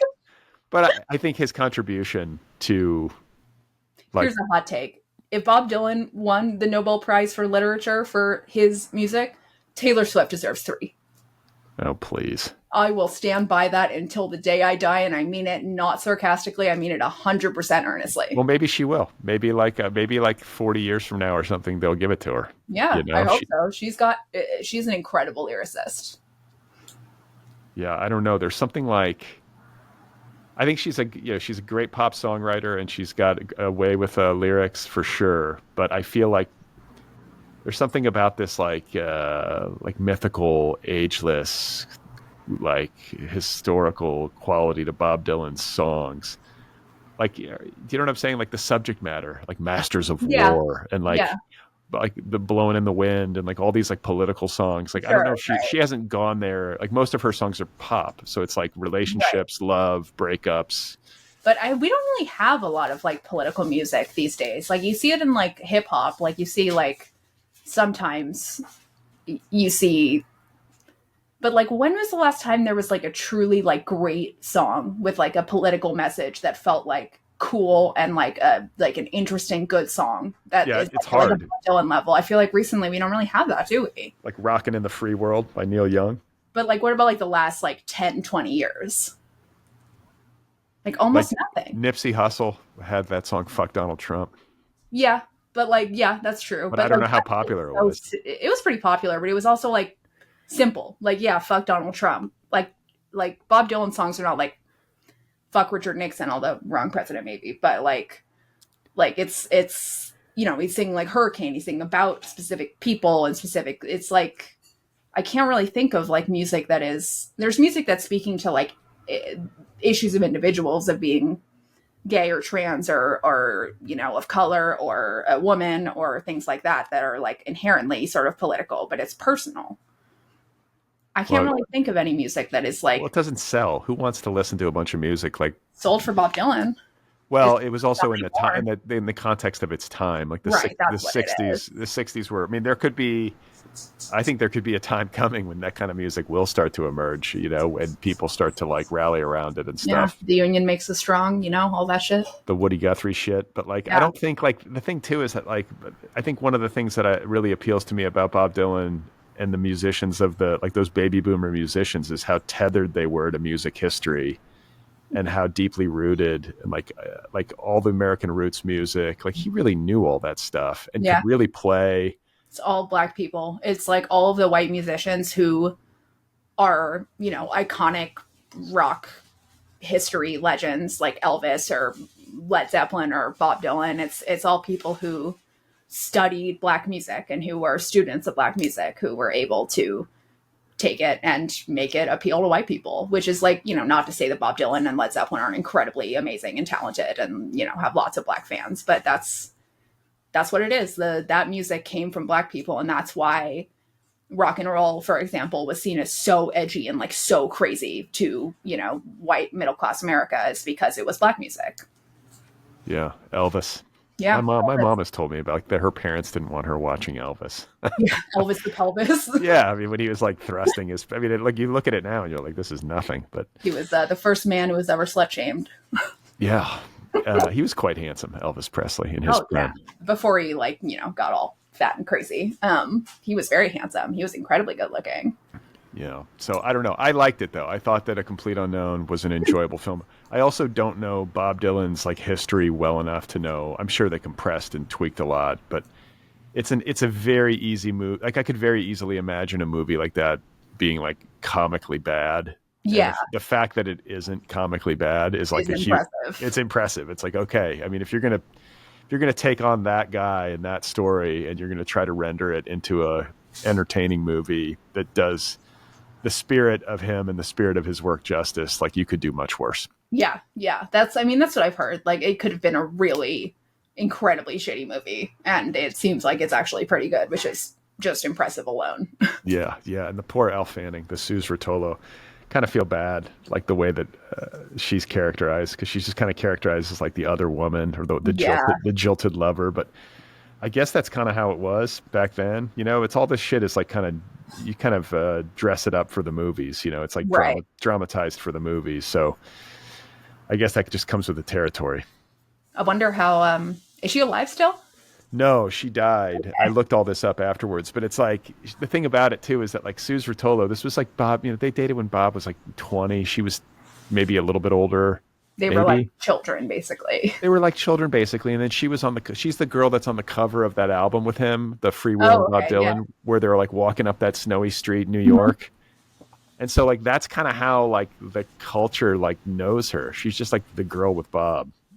She's kind of marginalized in that way. It's got to be so fresh. She was an artist of her own, of her own volition. She was a painter, I think. So it's like, you just like become reduced to like, those are some of the most interesting historical figures to me, are like women who were artists in their own right, but happened to be married to or partners with an artist who became much, much more successful. It's always an interesting thing to see the influence that the man had from the woman's art, because it's almost always there. Yeah, well, I mean, look, Zelda Fitzgerald was like a huge part of the F. Scott, like quote unquote genius. And then I was just reading that George Orwell had like I want to say a first wife who really like influenced his writing in like 1984 in Animal Farm or something. Mm-hmm. Grapes of Wrath was the actual story of John Steinbeck's secretary, and she told him the story of her life, and he just took it and turned it into a book. See, there you go. Writers are always selling somebody out. Often their significant other.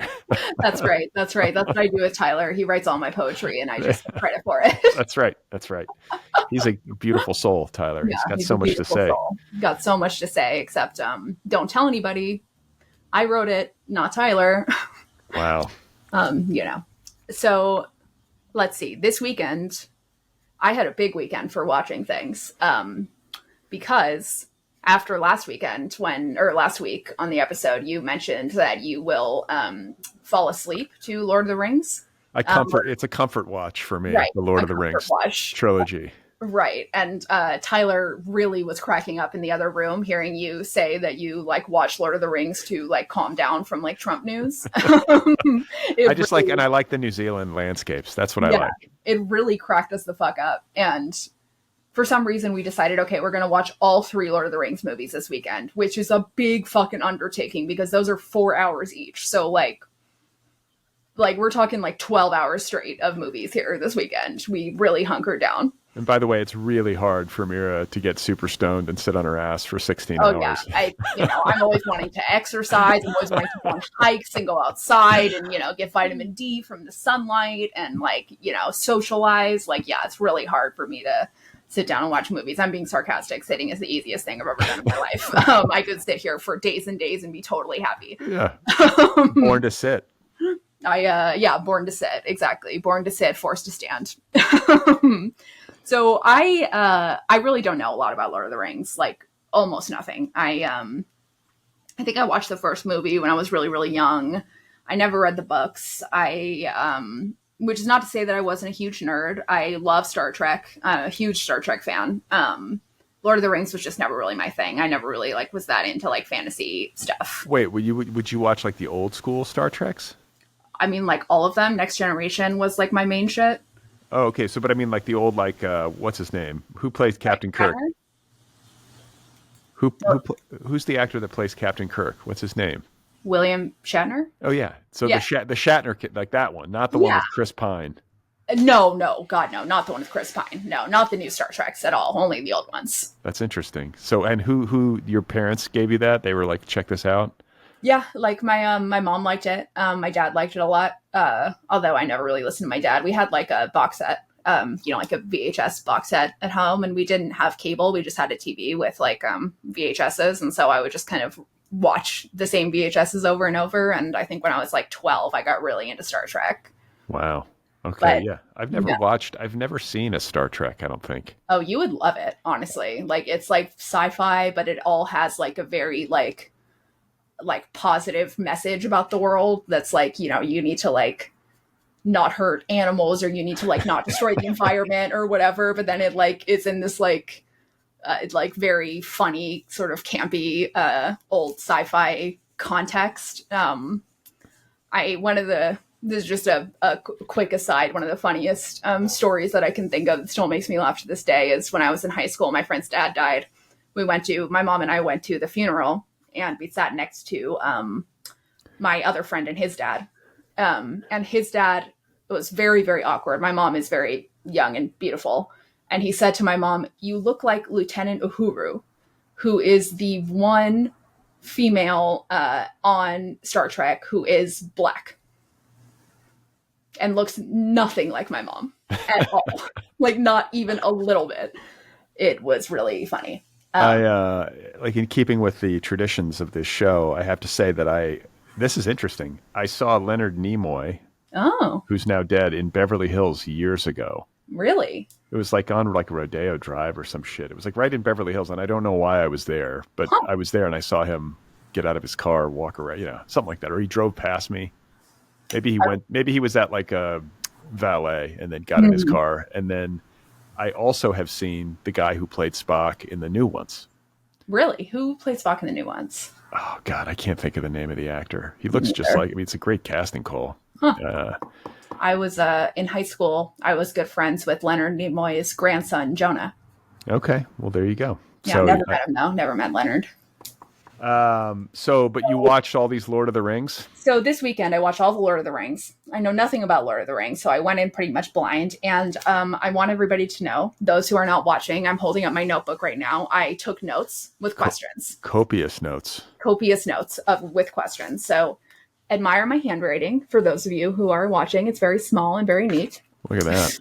So I'm just going to read out my questions here and my comments. So Brad, when we were texting about this, which is kind of the reason I decided to watch it, he said Sam and Frodo are gay for each other, right? Which is something that a lot of people theorize. I looked online. I said this to Tyler, and Tyler activated. He was like, it ruins the whole idea of the movie that Sam and Frodo are dating. It is about the power of friendship. It is not about them fucking. That it sullies the movie. I was like, all right, bitch, calm down. Let's chill.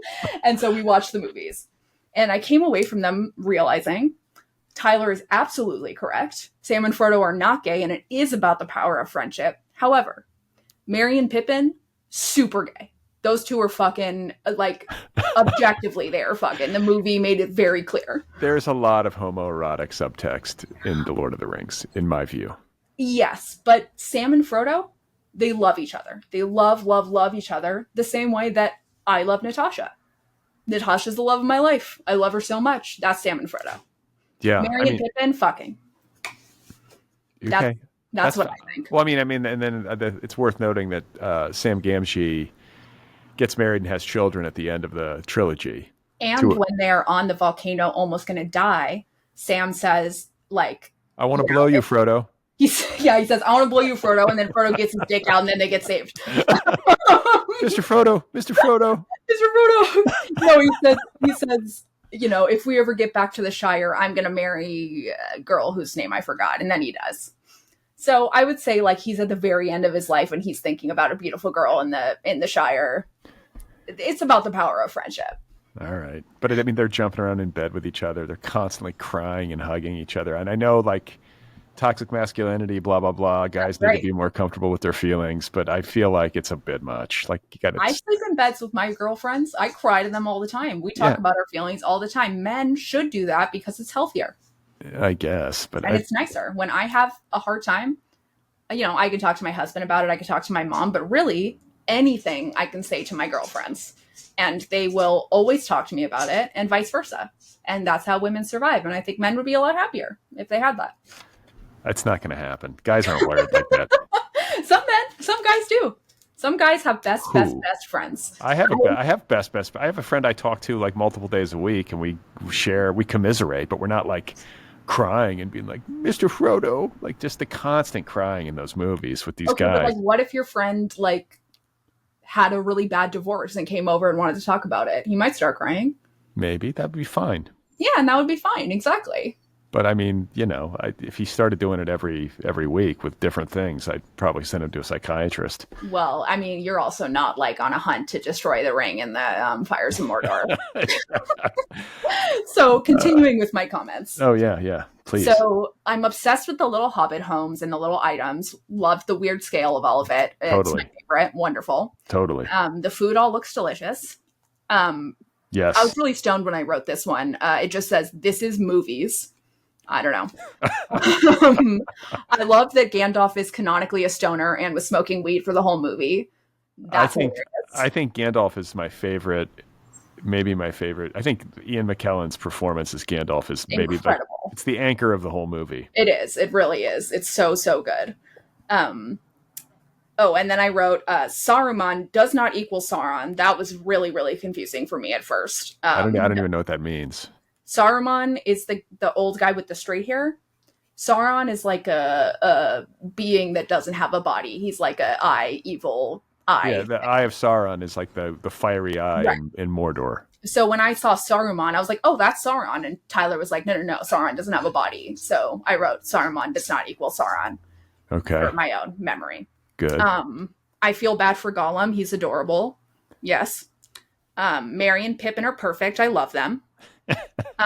Did the Hobbit actors wear fake big feet? Question. I mean, they have hairy feet, like kind of like hobbity feet. Big hairy feet, like the hobbits have naturally big feet, I guess. I don't understand how how Peter Jackson did the scale, like, you know, because Gandalf is gigantic, and then you have these other actors. The scale is incredible. How do they film that? Like, how do they create that effect on film? I have no idea. It's so cool though. Like, and the way, like, another question I had that I get into the Hobbit sizes here, and I have a lot of questions about that. But the like scale of like the hobbits versus like the elves versus Gandalf, it's so impressive. They do it so well. Yeah. I mean, did you ever see Heavenly Creatures? I don't think so. You would actually really like it, but that's like Peter Jackson's feature film debut, and it's also I think it's his feature film debut, but it's definitely I'm writing it down. It's Kate Winslet's first starring role. Oh, and I love her. And it's like a murder. I mean, I haven't seen it in a long time, but there's like a murder. It's like these two girls who have this like hot, like secret lesbian love affair, I think. Or it's like it's remarkable. And I remember seeing it years ago and being like, A, who made this movie? And it was Peter Jackson. And then B, who is that? And it was like Kate Winslet, and I think Melanie Linsky was the other girl, but it was just so clear. It's always so interesting to me, like just kind of like what I was talking about with Monica Barbaro, where it's like, oh, like this person's a movie star. Yeah, when you can just see it, like, that's a star. It's obvious. Like Kate Winslet, it was obvious that she was going to be huge, you know. And Lily Rose Depp in Nosferatu, she's going to be a fucking star. Like, okay, yeah. A star, like a serious, like Meryl Streep level star, but better, like 100%. That's wild. Some people just have it, but some people just have it. But what was I saying? Monica Bar. Oh, Kate. Well, yeah, but if you see Peter Jackson's early film, and I want to say there's like some sort of supernatural element to Heavenly Creatures at some point, where they're like either you're inside the fantasy world of these girls or something like that, and you see these kinds of like creatures come alive. not entirely dissimilar to the creatures, like the, what do you call them? The weird evil creatures in Lord of the Rings. You know what I'm talking about? Like with the bad teeth, and they're really Oh, evil. the orcs? The orcs, yeah. Yeah. Like you could see I how loved the makeup on the orcs. So good. so good, and just like he was exactly the right person to do these movies. Like I don't think there's a director that could have done it better. I was so impressed how the CGI in it, like at the time it was like the most, expensive fancy CGI. And of course now, any CGI like that looks like it's aged a lot. But something about the way that he did it it was mixed so well with the practical effects, and it was so like artistically different. It wasn't like he was trying to make the CGI be just as realistic as possible, which is how like CGI ages and starts to look like shit. He was like making it in this really stylized way that like somehow it wasn't distracting. It didn't look corny. It stands the test of time in the strangest way. I've never seen something like that before. Yeah, those movies. It's like interesting too to think about like the way that after like the late 70s, early 80s, I feel like because, it's no longer in black and white, and then also like the technical aspects of movie making got perfected to a certain degree. It seems like movies don't age the way that they used to. Like you can watch a movie from, sometimes you can tell that it's older, but I feel like it depends heavily too on the special effects though. Like if you watch like Spider-Man, right? It looks like shit. Like the effects or like the Star Wars remastered with CGI, it looks terrible. Yeah, but or like the old Superman, like those old Superman movies with Christopher Reeve. Right, exactly. But I'm talking to me, but you know what? I say that, and then I can watch Star Wars from like the late 70s, and it holds up. Like, well, only if you watch the not remastered one that has like the practical effects, then it's good. Yeah, I don't know what I'm watching it on Disney Plus with my son, but it's like those movies I feel like kind of hold up, and I guess I'm just saying that like these Lord of the Rings movies, I feel like 100 years from now people will be able to watch them. I think so too, and I think that the reason for it is that he was very careful to use practical effects anywhere that he could. It was like anywhere where it's possible he used practical effects, and then he put in the CGI only where it was necessary, and often just to make the practical effects animate. What is a practical effect? Just like makeup and shit? Like yeah, practical effect is just something that is like physically on the camera that isn't done in post with CGI. So like the makeup on the orcs is a practical effect, or whatever. All of the makeup, all of the things that were just there on set that aren't CGI, basically. Okay, yeah, the practical effect. And as far as I'm concerned, every filmmaker should do their very best to focus on only practical effects, because they're the only things that age well. Like he's very lucky that the CGI, like he was very careful with it and it ended up aging okay, but practical effects will always age well. Well, that was the thing, is that there was like the first 3 Star Wars, which were very heavy on practical effects. I think CGI didn't even exist back then. Yeah. And then you had the return of Star Wars when George Lucas came back and he's like, I'm going to use all my fancy new toys. And everybody hated those fucking movies. Yeah, they fucking sucked. But then J.J. Abrams rebooted it, and he went back to like, I think, shooting on film, and like kind of used all the same methods that they used in the first 3. And lo and behold, they worked out better. I mean, it's why Cronenberg's movies are still so frightening and incredible, is because all that body horror is practical. No CGI. Why did I never know this term, practical effects? That's funny that it's a very common. It's not even like a movie. I mean, it is a movie term, but it's a pretty commonly known one. Yeah. All right. Well, so let me. I'll go through the rest of these questions pretty fast so that you guys can go about your day. But my questions are very important, so please pay close attention. Okay, I yelped in excitement when Viggo Mortensen appeared. Love Viggo. He's the best. So handsome. So cool. He's just my favorite. Why do all the hobbits have the same hair texture? Is that something that is inherent to hobbit genetics? Did they all get a perm? What's up with that? They have good hair. They had good hair, but it was all exactly the same hair texture. Interesting. And then I wrote Viggo is so fucking cool and hot. And then I wrote all the elves are yassified. Do you know what yassified means? No. This is the Brad learns. Yassified means like, when somebody puts like a filter on their face that makes them kind of look like an anime, like their skin is like totally clear and they've got like rosy cheeks and they're kind of glowing. Like it's like a Snapchat filter or an Instagram filter. You know what I'm talking about? It makes them look way younger and totally airbrushed. Yeah, kind of, yeah. That's what the elves looked like in Lord of the Rings. So, interesting sidebar. Years ago, I think I was at the Democratic Convention in 2008, and I was writing for some magazines. Somehow I got hooked up with this actor, Stuart Townsend, who was putting together a movie about the Seattle. As I recall, it was about like Seattle and like that whole like protest that happened in Seattle years and years ago over globalization. I'm sure Amy Goodman has covered this for you. I'm sure she has. Yeah. Anyway, Stuart Townsend, if I have my film history right, was originally cast as Aragorn. Really? Aragorn is Vigo? Yeah. And then I think was on, they shot some stuff, and then Peter Jackson was like, it's not right. Wow. And pulled him off the movie and hired Viggo Mortensen.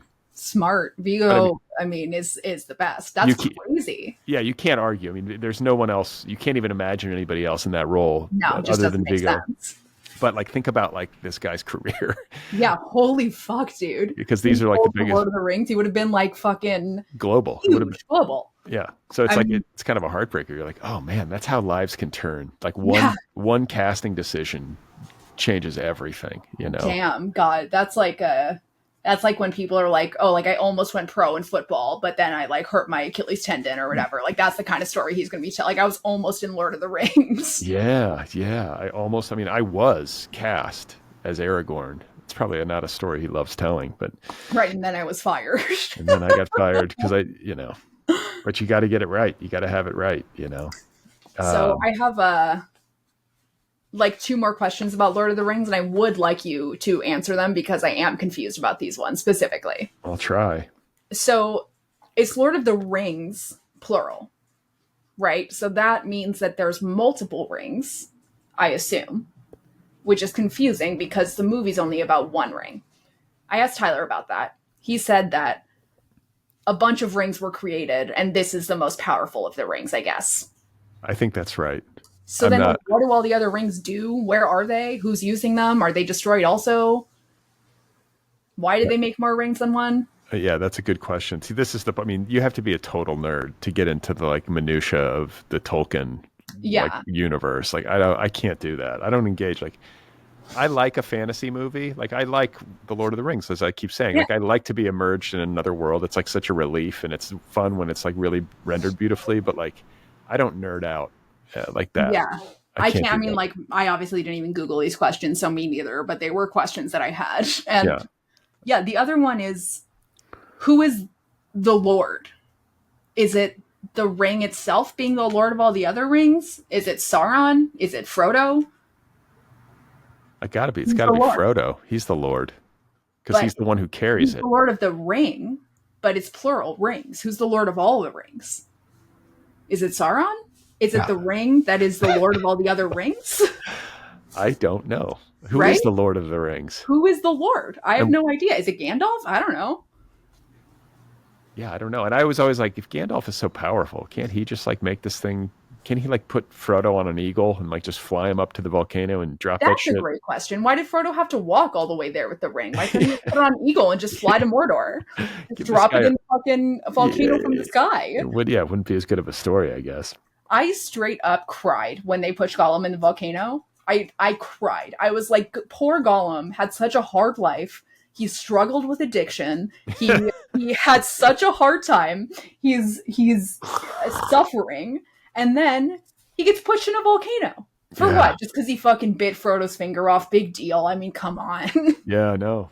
But like the other thing too is he falls in that lava and then he's like kind of still with it. He's like, yeah, he's like hanging out there. He would be immediately incinerated. That was I felt like the special effects of that particular sequence could have been better. There was like a moment too where like the ring was like sitting on top of the lava and was like unmelted, and then it was like Frodo. Something happened where like Sam was like, Frodo, like it's over, let's go, and then the ring melted, which is confusing. Yeah, I don't know. I mean, I kind of get that ring, since it's got all these magical powers, might float on lava for a second, but that was the whole thing, right? Is that it can't be destroyed anywhere besides Mordor. That's it. You had to drop it in that lava, and it had to melt in that specific lava, I guess. It's so weird to me that J.R.R. Tolkien spent like his adult life creating this. I mean, like just like just that whole mindset. Like I guess he loves like folklore and all the old. Just like the world's most powerful autism. Like no one has ever seen autism quite like J.R.R. Tolkien. He was the man. He was just the most autistic man who ever lived. But like these books, these stories, like it'll be probably one of the most enduring stories to come out of the 20th century.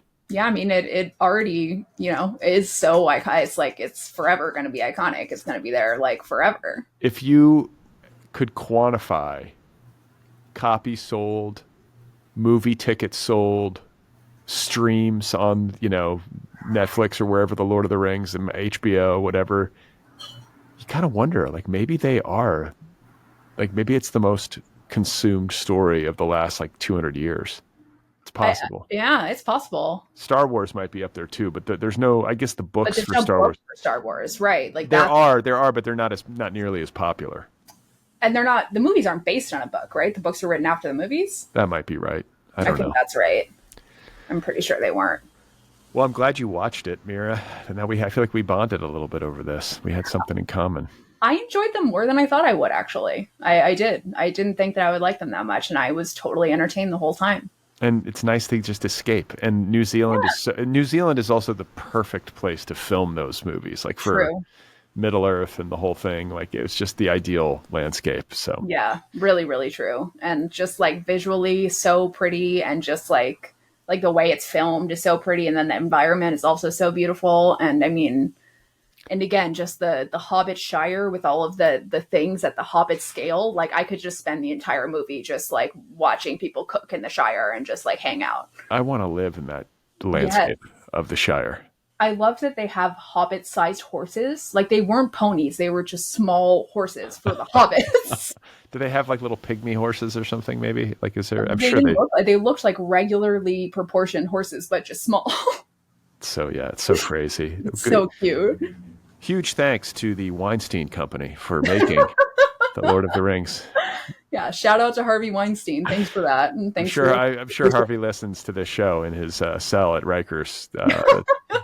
Deepest thanks, Harvey, for creating The Lord of the Rings, or for bankrolling it, I should say. Yeah, I forgive you for grabbing a handful of my ass just because you made Lord of the Rings. So, consider us good, Harvey. Yeah. So I guess we have a quick Brad Learns before we wrap up, right? Yeah, quick Brad Learns. Let's play the music.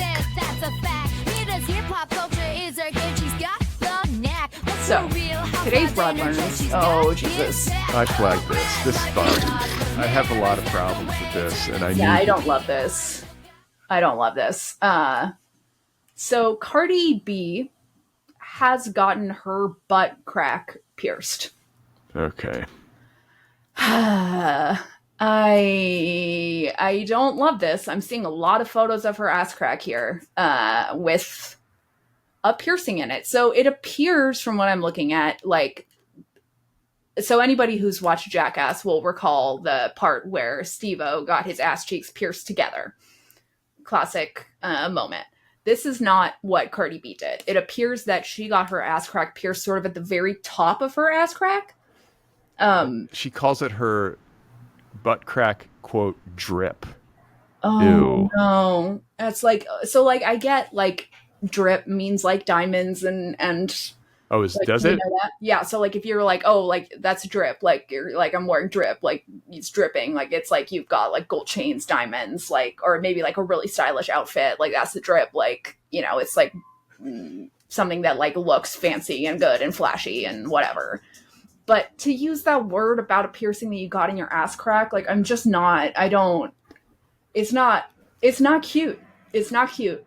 It's also not sanitary. It's so gross. How do you keep those? I mean, it's just going to get dirty and filthy, and it's infected.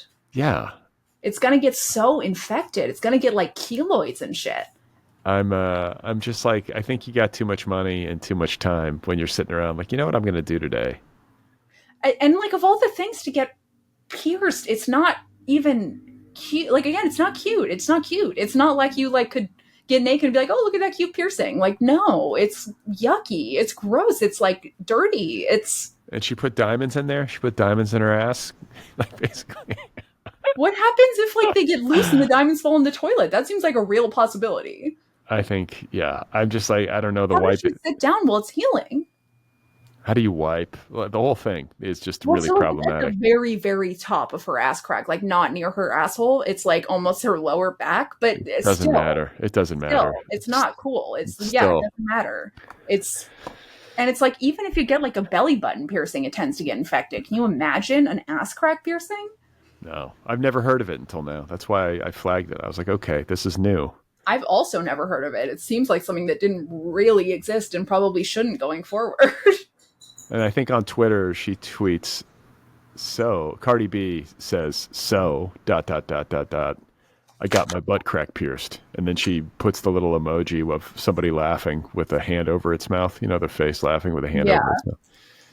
So I guess, like, you know, the thing about it is that, like, in this media environment, you sort of have to do, even if you're famous, to keep the clicks coming your way, you have to, like, be naked on camera, essentially, and you've got to just do outrageous stuff. I'm sorry, but I'm going to have to strong disagree with you here. She can do lots of things besides get her ass crack pierced to get attention. She does not have to do this. This was upping the ante to a degree that was completely unnecessary. I mean, that's the thing, though. I think these people are, like, deluded, or they think they've got to do this stuff when they really don't. But they're just like, yeah, what can I do that'll be outrageous, that'll get everybody talking about me? I'll get my ass crack pierced. Oh, my God. My drip. It's got to hurt. I mean, it always hurts to get pierced, but that's got to be like particularly painful. Like, because there's like a bar. Like, you got to put a bar through. Well, I mean, like a bar is like the same as like a regular piercing generally, but yeah, it's like inner skin, so it's like has to be like they're getting like a stitch. Like, oh, I have to stop thinking about it. Oh my God, it's a lot to process. It's a lot. She's an outrageous figure. I feel like Cardi B is always doing stuff that's like, I really like her and think she's very funny and smart, but like, holy fucking shit, why the fuck? I hope she takes it out right away. Like, that is just, people shouldn't be allowed to do that. Like, who gave her that? Yeah, there should be somebody like, hey, step back from the ledge. We're not going to do this to you. Yeah, like, hey, I'm not doing this. Like, I don't want to be responsible for ruining your ass crack. And like, is there a precedent? This is, I guess, the question that I have. Is there a precedent for this kind of piercing in the world? I've never heard of anybody getting their butt crack pierced. I mean, like I said, the only time I've ever heard of it was on Jackass when Steve-O got his ass cheeks pierced together. Yeah. And that was like the piercer made them sign a crazy contract and was like, this isn't normal. We don't know how this is going to go. Like, it was literally Jackass. They did it on Jackass. That's the only time I've ever heard of it.